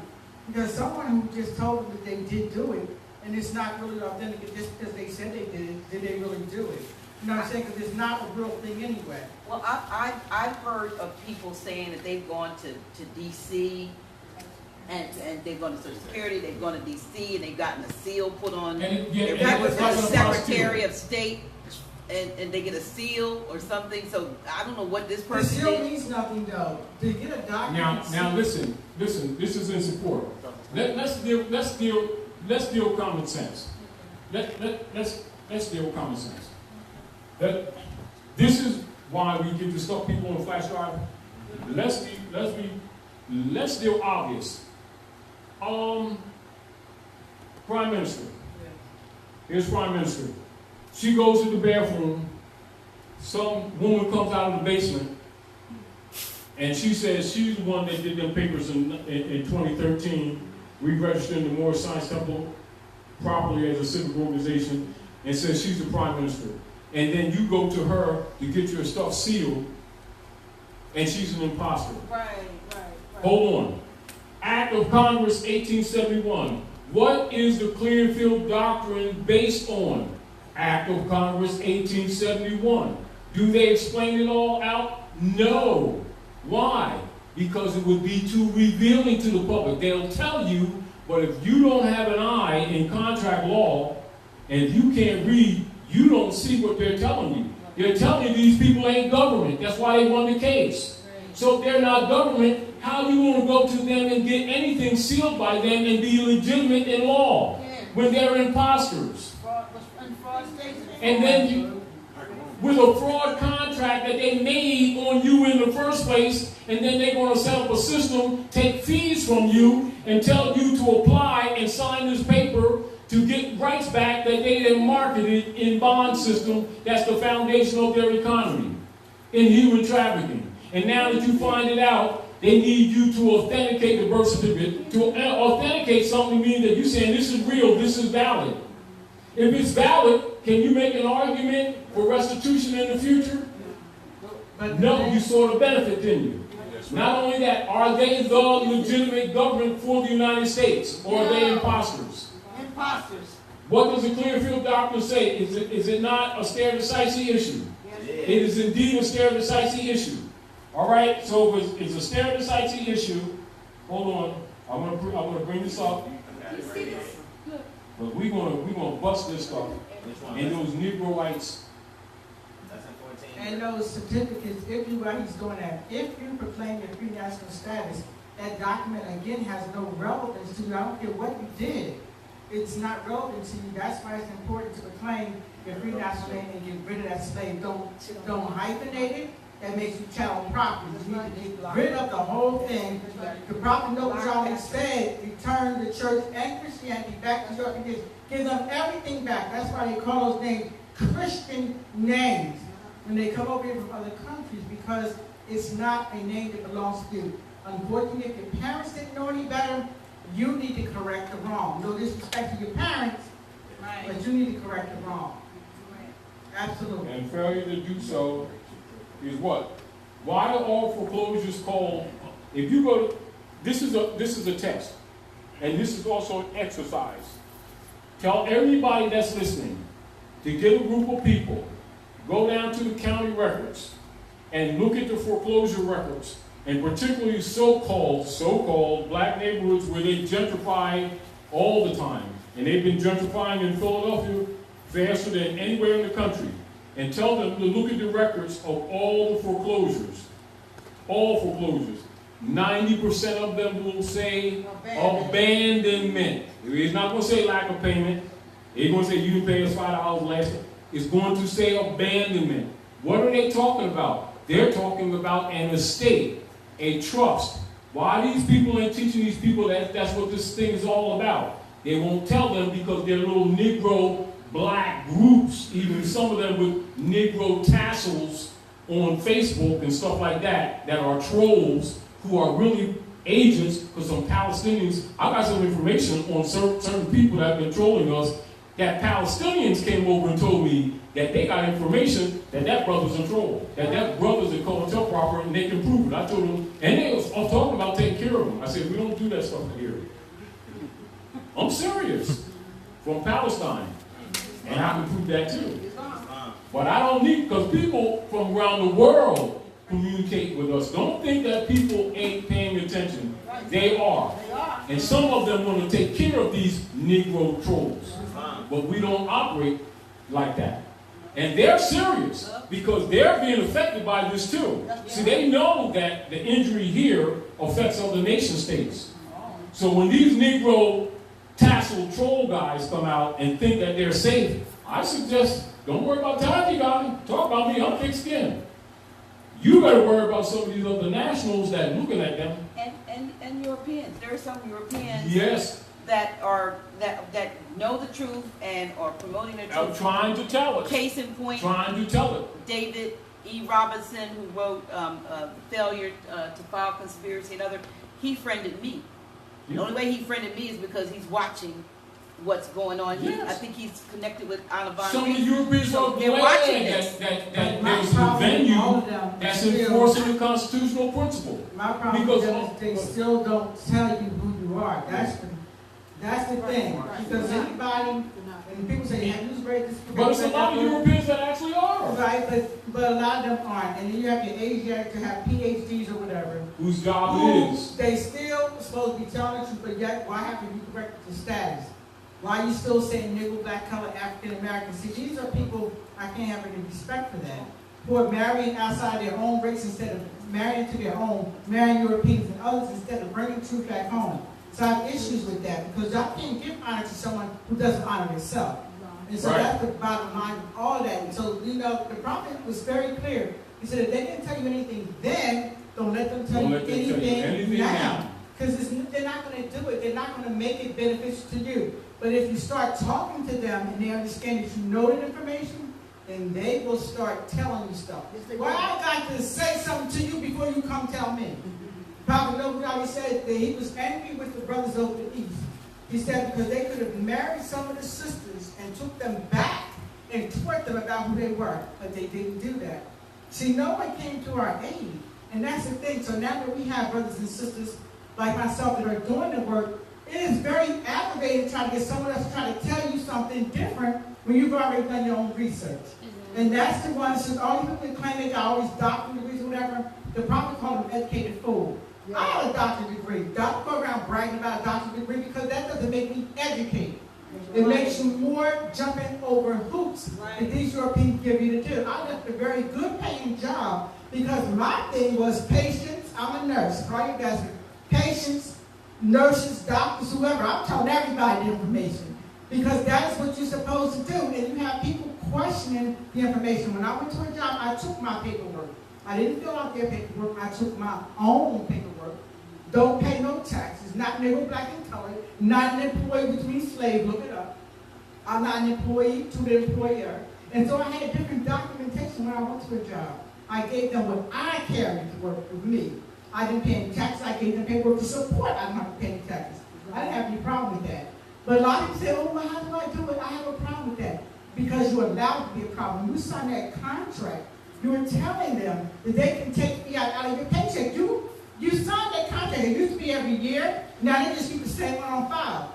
But if you tell them you want to rescind that contract, you don't want to pay taxes, you want to take that form off the file, guess what? They have to do it. You don't have to pay taxes, but the prophet was very clear. He said you don't have to pay taxes to another man's government, but you need to pay taxes to your own government.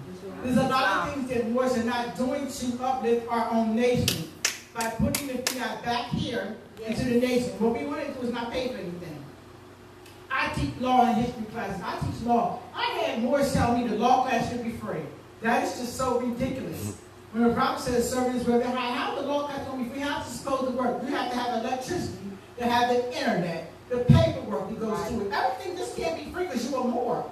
They're under the illusion, again, people say you're poor, so everything is free. We are really taking this thing out of content. We're not really looking at the big picture of the information that was given to us. And that's what's so important for us. We have to come back together under one unit. And that's what Taj and I have been talking about all week. And we're doing the Unity Conference in Dallas, Texas. We have to come back full circle in one unit and start teaching the people. It's necessary. We got to give you the right nationality card. You got to learn the nationality card, what it means to you, what it represents. These are things that the prophet, he did a lot of work. But unfortunately, there's not people who are actually showing you the work or telling you the truth about the work. And it's really unfortunate, but there's some people who are doing the work. And so that's what we're trying to do, is combine those who are doing the work to help everyone else. We really need to come together as one unit, especially the Moabites, the sisters. We are so divided, and we don't need to be. We call it all Rotarian complexion. So we need to come together as a unit of sisters and figure out how we can get this thing right, because the babies are our future. That is where our future lies. We are messed up in this generation. But we have online more schooling for children. We have those brochures. I've been listening all week. We started in 2015. We are starting with the babies. From age 3, we started age 3 all the way to age 18. That is what we're doing. We can't do anything about the people. Probably said by age 12, your minds are already made up. Interjection. I was listening to the babies 3 and 4 read the other day, and I was busy working because I was doing a lot of work.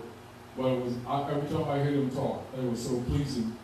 And math and basic etymology, even they're taking children taking their PH test and making reports. It was so satisfying. And so she's busy she's doing the class, and I'm on the computer because I'm doing something in between doing work. And I'm just enjoying listening to these babies talk. 2 and 3 years old, reading clearly. He said, how old is that little sister? It's not that question. They were so excited. They're listening. Let me tell you something. It's pleasing. But what it demonstrates is, due to our misinformation by the European controllers, we underestimate children's abilities. Yes, we do. That's right. It's too hard. Damn children. That's dyslexic. That's a new thing. Everybody's dyslexic. Right? They're slow. All that. How is that possible? We have to teach our baby. We have to take it back. And I know that mothers, we've made this place a babysitter. How do I watch my children? So the school feed them, and I get it out of the house. They feed them all this processed food, so their brains are not functioning. You send them to school to eat breakfast and eat lunch. All you got to do is dinner and put them to bed. Where are you teaching your family at this point? They have become a babysitter for you, and we need to stop that. We need to find a way. You can get a community of women together and say, can you watch on this day? Can you do that day? Can they be online that day? We have to come to connected. And this way, you don't have to say, oh, I got to work so the school has to raise my children. The school don't need to be raising children, and the teachers are not responsible. You have to remember they have a workload. And then you're talking about the public school system. You're putting them in a public domain for them to, and they control the education of the children. How many of y'all know about the rights of the child? Have any of you ever read the rights of the child? Yes. It's all rights of the child. Look, y'all in the house of reawakening minds. Articles 3, 7, and 10 are the ones I speak about. You have the right to your child's education. They're telling people that you have to get your child inoculated to go to school. You know that you can't educate your children without their permission. This is the thing. You keep asking another man permission to do something for you. He's not going to do it. This is what we need to understand. He is not going to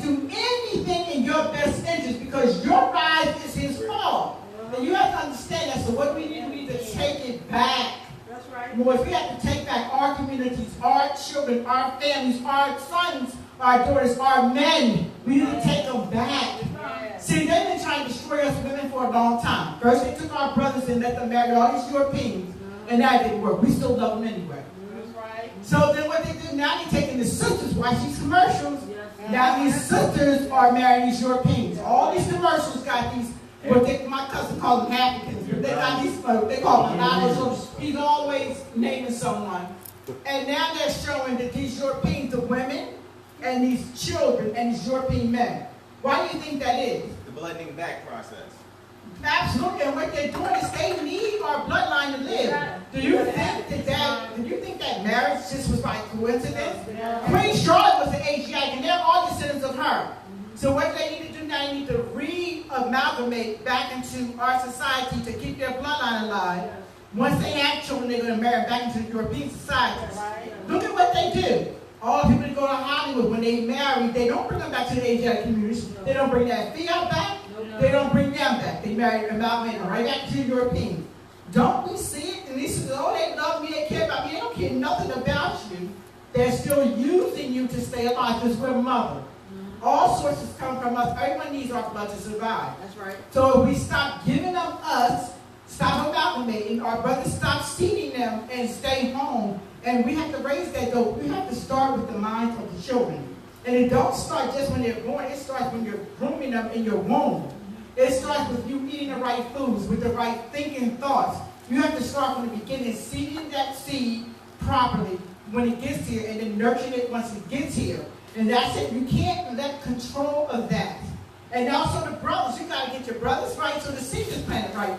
We got so much work to do in our community. We don't have really time to worry about anybody else. You got that right. We got to work on our community. So I'm saying to you, I've been calling sisters for a long time. We have the order of this, the daughters of Drew Ali. They come together under a circle hood and work together in unity to do work in our communities for our babies. You can go on the Facebook, I have it on there. You can go to info@morescience.com and get the applications there. But we're looking for sisters to come together as a unit to get our families back. We have to get into the communities and do the work though. We can't look for someone else to give us that. For online schooling, it's not no government funding. People say, are you accredited? Oh, that's the most craziest thing I ever heard. Why do I need another man's credit to get a school to educate our own people? We never had it before. We don't need it now. This is another way of the government controlling your academics and the minds of the people. Again, we don't need those things. Pseudo-government, because they're not the government. Thank you for the correction, pseudo-government. And that's what we have to do. We have to stop allowing another man to tell us how to run our house. Remember Brother Elton said, get your house in order. You got to get your house in order. One of the most important things I always remember as a child when I heard him say, Plymouth Rock landed on you. You did not land on Plymouth Rock. I was born and raised in Moore Science.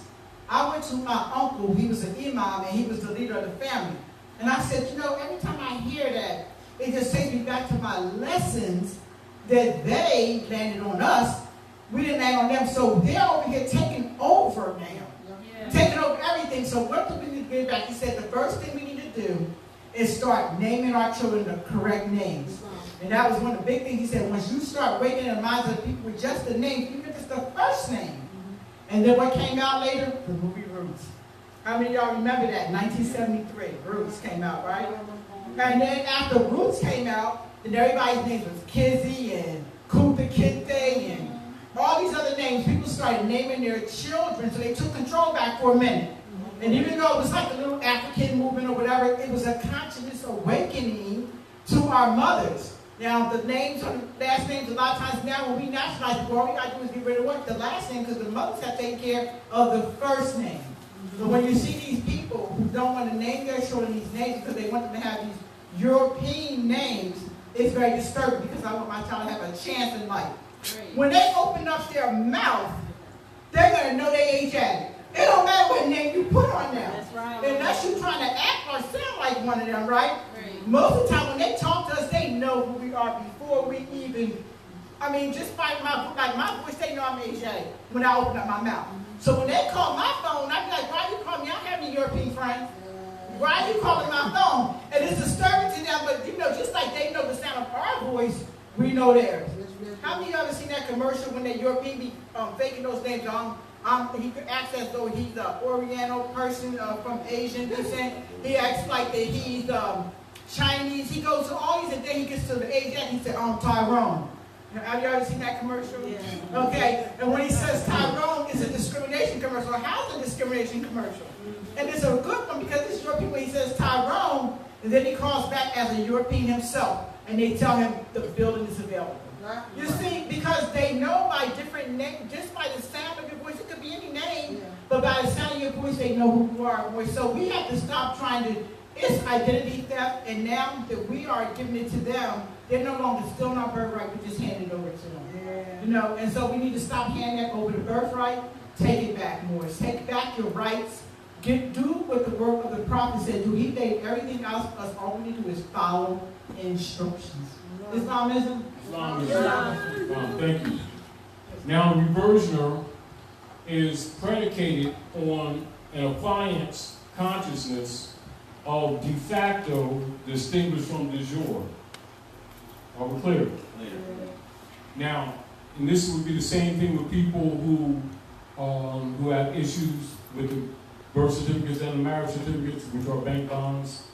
It's reversion as your right of claiming your estate. This same would apply with credit card companies. Same would apply with mortgage foreclosures, etc. The same principle applies. Same principle applies with the 14th Amendment argument as you see in the divine warning by the prophet for the nations. The same principle applies.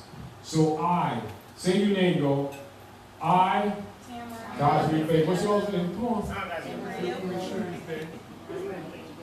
We're talking about kindergartners. Come on, you guys. I, the living sentient woman, man, of course you would do what you will, repudiate and rebut all hypothecation claims made by the foreign and misrepresented persons doing business as or associated with the United States Incorporated. I do therefore publicly and privately proclaim and declare my divine and natural rights to my corporal and incorporeal hereditaments and affirm notice and claim reversion to my estate. Therefore, I, your attribute, the living sentient woman, man, and rightful heirs, am not lost at sea, and I affirm and declare my right of reversion of estate, and therefore I make no claim with respect to the title and misrepresented capitalized name man of straw and nom de guerre being a title, and the spurious creations of the foreign de facto United States corporate operators, actors, and owners, and I surrender and assign any and all reversionary interests to the foreign privately owned United States and its subsidiaries for full acquittance discharge settlement, which is what they're supposed to do. You get the point? Because they're fiduciaries. And closure of my reliance, Title 12, United States Code 95A, Part 2. I assume no liabilities or debts, however contrived, among its corporate associates, and I do not consent to stand as surety for the foreign, private, and for-profit United States Incorporated, U.S. Corporation Company entity owners, directors, or, and who that stand, so everybody can see it on the thing, or their administrators, nor do I stand as surety for its subsidiaries or its associates at any point or moment in time. Essentially, that is a reversioner statement. It can be made in any format. It doesn't have to be exactly like that, but that's the principle. When you comprehend and understand what's taking place, because you're held as surety to back their debt. This is what the Pope was talking about in his letter to Obama. Are we clear? However, if you, the heir, don't make the statement, because every man, woman, and child must confess their own. You must confess for yourself. Someone else can't confess it for you. Since the Grand Chiefs and Grand Governors of the Moorish Temple of Science, Science Temple of America, have breached their fiduciary duty to enforce this, this is why I did the reversion. Are we clear? Because it's the people's right. Remember, when people that represent government don't carry out their obligations and duties, it reverts back to the people. And it is your duty to enforce the Constitution. All rights revert back to the people. If you don't exercise them, they consider that you've abandoned them. That's why foreclosures are called abandonments. That's how they've been gentrifying the so-called black communities. And the problem could easily be solved if the grand governors and the grand sheiks and sheikesses of the Moorish Science Temple of America had stepped up to the plate, like the prophet said, and enforced the Constitution. Did he say there was only one supreme issue? One supreme issue. He didn't say one issue, supreme issue. And that is the above statements, isn't it? And what is the heart of the Moorish movement? To enforce that Constitution. Have they not done it? They have not. Have Moors been suffering? Yes, they have. Is it racism or is it birthright theft? Birthright theft. So now that people are waking up, the European is putting out processes to make you think that you're going to gain your right to that estate, i.e. authenticating the marriage certificate and the birth certificate type thing. Right now it's on the birth certificate. When that runs out, they're going to do the marriage certificates or whatever other instruments. And you keep buying into it, they bought mandate, they bought time. Are we clear? And they're clear that these people have been betrayed by people who spoke in carrying out the law. Now it's hurting other people in other nation states. So now Chinese, Russians, and others are dumping the UST bonds because we won't do it. So they're dumping them. That's what's happening in the real world. Are we clear? That's the real politics. Since we're traitors to our own cause. See, so if the other nations are doing, the Negro leader guys can't continue their reign as boule operatives under the 14th Amendment civil rights marching guys that our people thought was legitimate. And most of them are reverends, aren't they? Yeah, right. Now let's go down to the Clearfield Doctrine. Let's talk about how did the Clearfield Doctrine become a doctrine, right? So let's go down a little bit.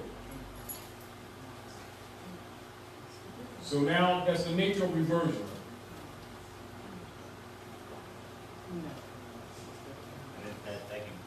Say it again. That statement can be used not in a box, right? Speak a little louder. I said that statement can be used on any In general, in all your, that's what should be made because that's what's happening. See, the deal, that is what's happening. Yes. Yes. In other words, when people are talking about the straw man, that's what's happening. Exactly. When they're talking about foreclosure, that's what's happening. When they're talking about credit card debt, that's what's happening. Islam. When they're talking about racism and prejudice, that's what happened. And if you don't make the right argument, you're declared incompetent. Right. And if you're incompetent and you're trying to argue, no matter what, you've abandoned your estate. That's why all foreclosures are abandonments. Because you're talking about an estate and a trust. And so if you don't address it, you abandon the argument. Therefore, you relinquish your right of claim. And what are they doing? They're cheating the estate under feudal law since we won't enforce the republic. It is simple. It's not complex. But as people are waking up, the Europeans are putting out a process to divert people's attention and energy. And it buys them time. See, because you can't apply for a right. You must claim or exercise a right. You apply for privileges. You don't apply for rights. Government has no rights to give. That's right. They only have duties and obligations to preserve them. That's what government is for. And when they have breached that position, they are to be dissolved, dismantled, kaputsky, farted, Yorovsky. That's true. So now let's go to reversion. Now, let's see. Excuse me. That's Frankie. He's the one that did the birth certificates. That's James talking about that when they crack.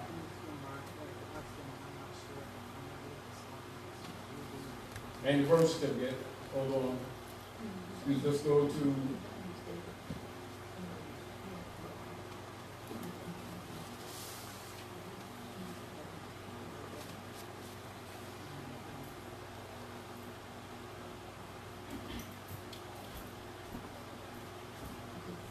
Hold on. I'm trying to get reversions. Clearfield. Yes. Go ahead.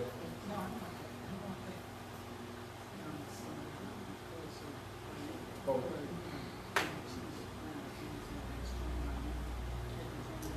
Yeah. No, it's the train. Yeah. Oh, here we go. Hold on. Now, Clearfield Doctrine. Now, keep this in mind. Dr. Naila. Yes. This will be also in reference to the sister concerning the birth certificates, etc. And sis, this is for you too. This is for you too. Now, keep this in mind. How did a lot of Europeans save their houses that were in foreclosure? Clearfield Doctrine. Why is it that people in the Moorish Science Temple of America who should have been telling our people about this don't tell them about this? Because this is constitutional enforcement. And they're against that. Are we clear? Even though you see the prophet is telling them to do exactly that.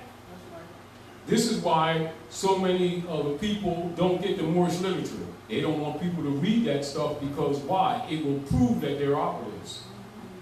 See, but long as they can pump a belief type thing and use, you know how they try to keep the people in seat? Not with knowledge, not with positive activity, but on a guilt trip.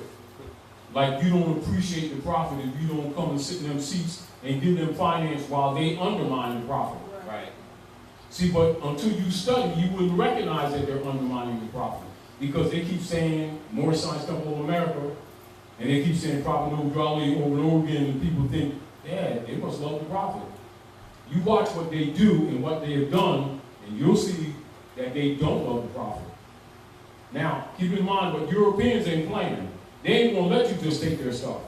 That's for the Negroites.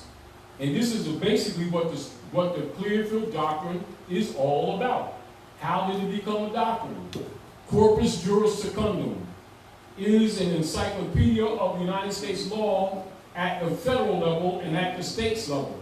Corpus Juris Secundum is comprised of 164 volumes, 5 index volumes, and 11 tables of cases volumes.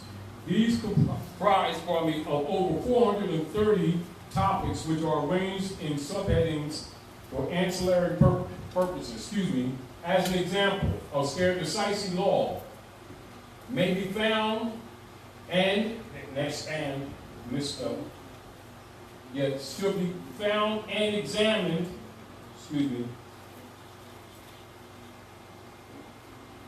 And examined in the case of the United States versus Marion.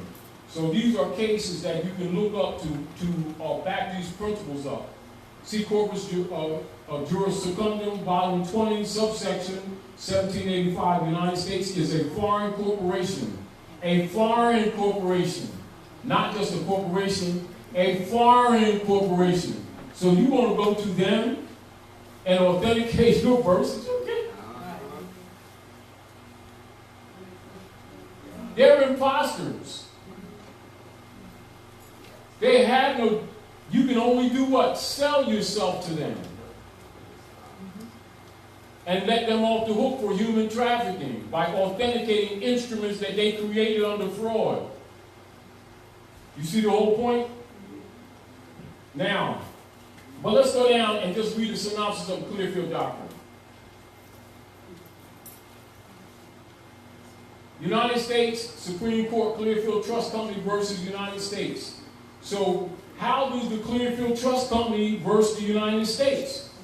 The assumption would be, how is a corporation under the alleged so-called government beat the government that you think is government in a suit when they're supposed to be supreme? Because they're a mere corporation just like they are. They just play that game with persons who call themselves black to regulate their estate, pretending to be government. Excuse my sweat.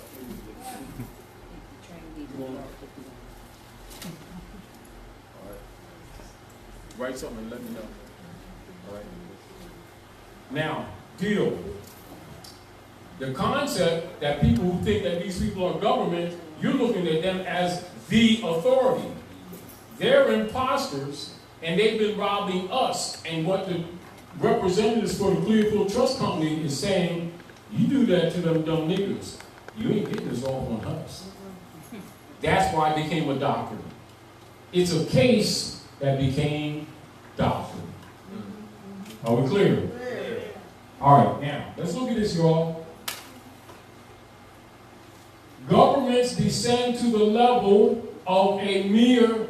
Now, the people on the phone, are they listening? Dr. Naila? The people on the phone, they listening? Yes. All right, now listen. Governments descend to the level of a mere private corporation and take on the characteristics of a mere private citizen, where private corporate commercial paper, which are Federal Reserve notes, and securities, which are checks, is concerned. For purposes of suit, such corporations and individuals are regarded as entities entirely separate from government. Now, fact, is that how the people have been looking at these people? They've been calling them their government, haven't they? They've been looking to them for regress, haven't they? And not getting it, have they? It's because they are incompetent, thinking that they're dealing with the legitimate government. They're dealing with human traffickers who have been imposturing as government since 1871. That's what the Act of Congress is. And the Clearfield Doctrine is predicated on the Clearfield Trust Company operators knowing that, and they wasn't taking that Negro hit. In other words, they said, y'all do this to the dumb niggas who don't read. And their boule leader guys who you appointed. Y'all ain't getting this off on us. That's what the Clearfield Doctrine is. Are we clear? Clear. All right, so let's read a snippet of it. Clearfield Trust Company versus United States, 318 United States, 363-371, 1942.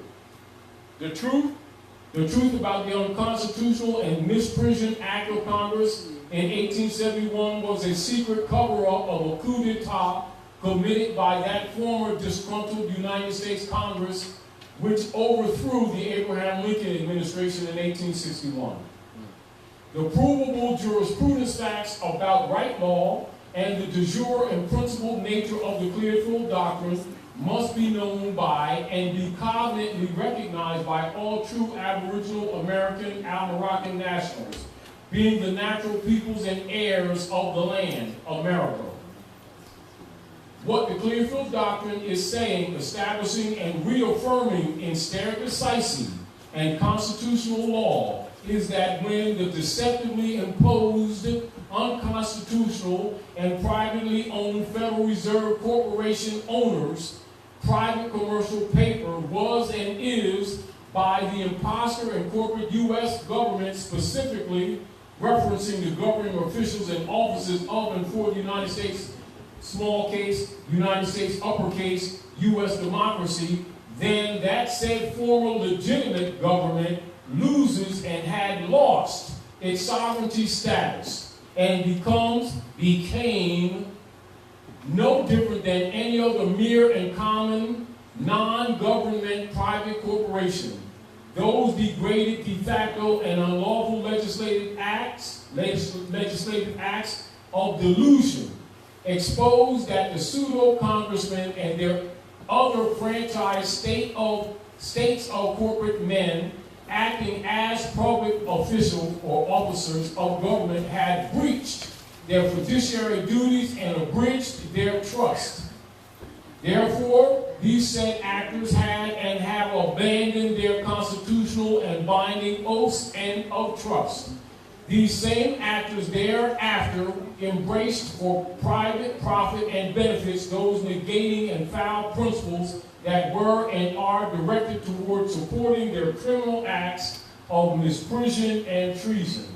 In reference to the compromised and thus de facto pseudo-Congress pretending to act for the Constitution, pretending, notice, to act for the constitutional United States, small u, see and research other documented historical instruments, covenants, and law-related sources made available for additional historic and law-related references to the same. Also, one is advised to review and to analyze the motives of the members of the de facto Congress via their dubious and legacy actions spanning that 10-year period of North American occupational history. Much of their self-serving oligarchy work was done from 1861 to 1871. Review the latter pseudo-Congress legislative and political actions leading up to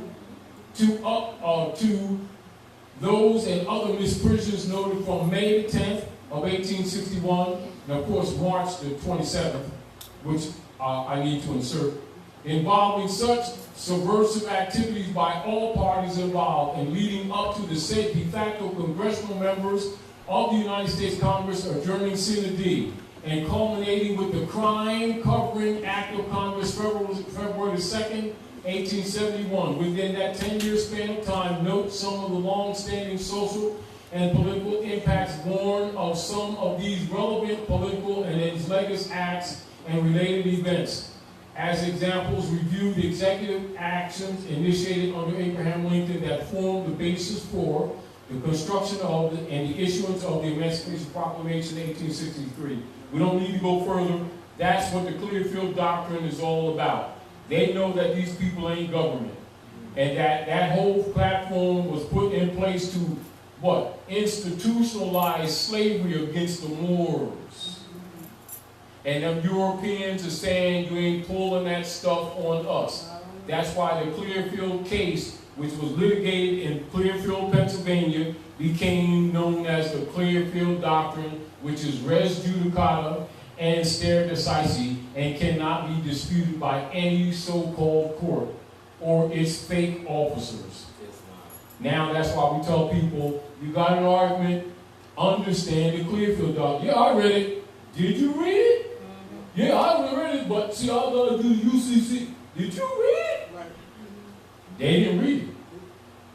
You know, and so for anyone to be clear, yes, all right. Anyone to be clear for doctrine. Are we clear? Clear. So the issue tonight at the House of Reawakening Minds is discernment and the importance of discernment. Serco is the world's largest corporation. Did you know that? How come you don't know about it? It is the secret governing arm for the enforcement of unum sanctum policies for the popes of Rome and all Western corporate entities, including the 9/11 thing and all that stuff. They are really the enforcement arm behind it. Are we clear? Clear. They call themselves a public service company? You can call them. Is that what they call themselves? Also SES. There you go. Okay. Senior Executive Service. Yeah. Oh, That's why they can't be fired. No, those are who they are. They're part of it. Okay.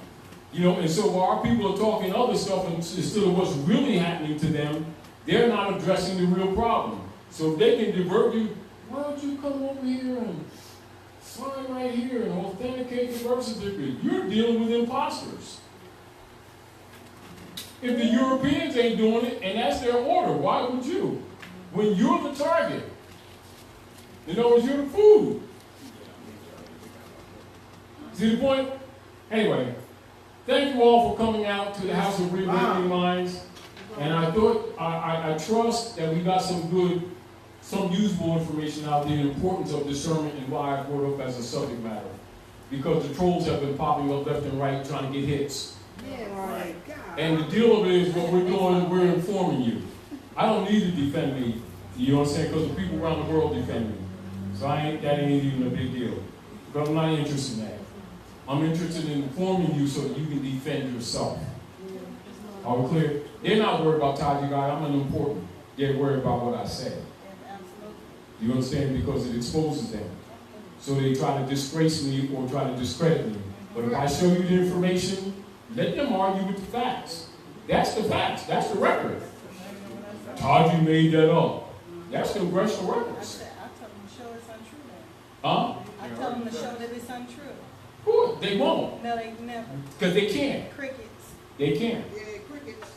See, the deal of this, as the people wake up, see, this is what happens. This is the truth what happens. When you nationalize, it immediately affects all bond movement. Because the basis is that you abandon your estate and they're treating your estate to back their private debt. Public-private, that's the private-public argument. Did they tell you that? No. They've taken your private property and publicly used the public seats of power to back their private debt under the United States Service Corporation that they lied to you and told you is the country. Now you understand the Clearfield Doctrine? The Europeans are saying, you ain't getting that off on us. You get that off on them dumb niggers that can't read and won't read, that follow our boule leader guys that we trained in Howard University and the Negro colleges, which is what those colleges were set up for. It's really what they were set up for. Anyway. No, what kind of Anyway, so for those listeners, thank you for listening in. House of Reawakening Minds, and you know that house needs support. So make sure still buying cigarettes. You send a donation to the House of Reawakening Mind. They were talking about the empty chairs. Somebody said still buying super Nike sneaks, buying the knockoffs. Somebody said that we had a lot of empty chairs, but we had a lot of full knowledge though, right? Tell them come through. Yeah, empty chairs, a seat for you. Yeah, and usually they're full, but this after the so-called Memorial Weekend, a lot of people are out doing their thing. You think? And but we talk to people all week. The real deal of it is. Some people have sent some donations online. I thought thank you to those people. And the deal of it is, and we thank you, but understand that nationality is first. And a lot of the problems that the people have been having, we're going to work out. And in spite of some people being jealous of the work that Sister Light and Shalay Moore and them have been doing, a lot of jealous trolls are jumping up. I commend them. I support them. I'm glad. And they're doing a lot of good work. And the trolls are going to be exposed for who they really are. What they're doing is they're learning as they go. Oh, let me tell you, these are it's like the prophet said, people are going to come into this movement with their eyes already open. And going to sit these old Moors in the back of the room. What they mean, they're going to, in due time, they're going to remove the traitors. That's what it really means. But anyway, thank you all for supporting the House of Reawakening Minds. Thank you all for coming out. Make sure that when you come here, take notes. You know how we roll here. Yes. All right? And anyway, have a grand evening. Thank you. I want to say also, thank you so much. Thank you so much. But I want to also say, next week we have Brother Committee U Bay. So, come out or do what you did tonight. Be on the live feed. And thank you for your support. We love you.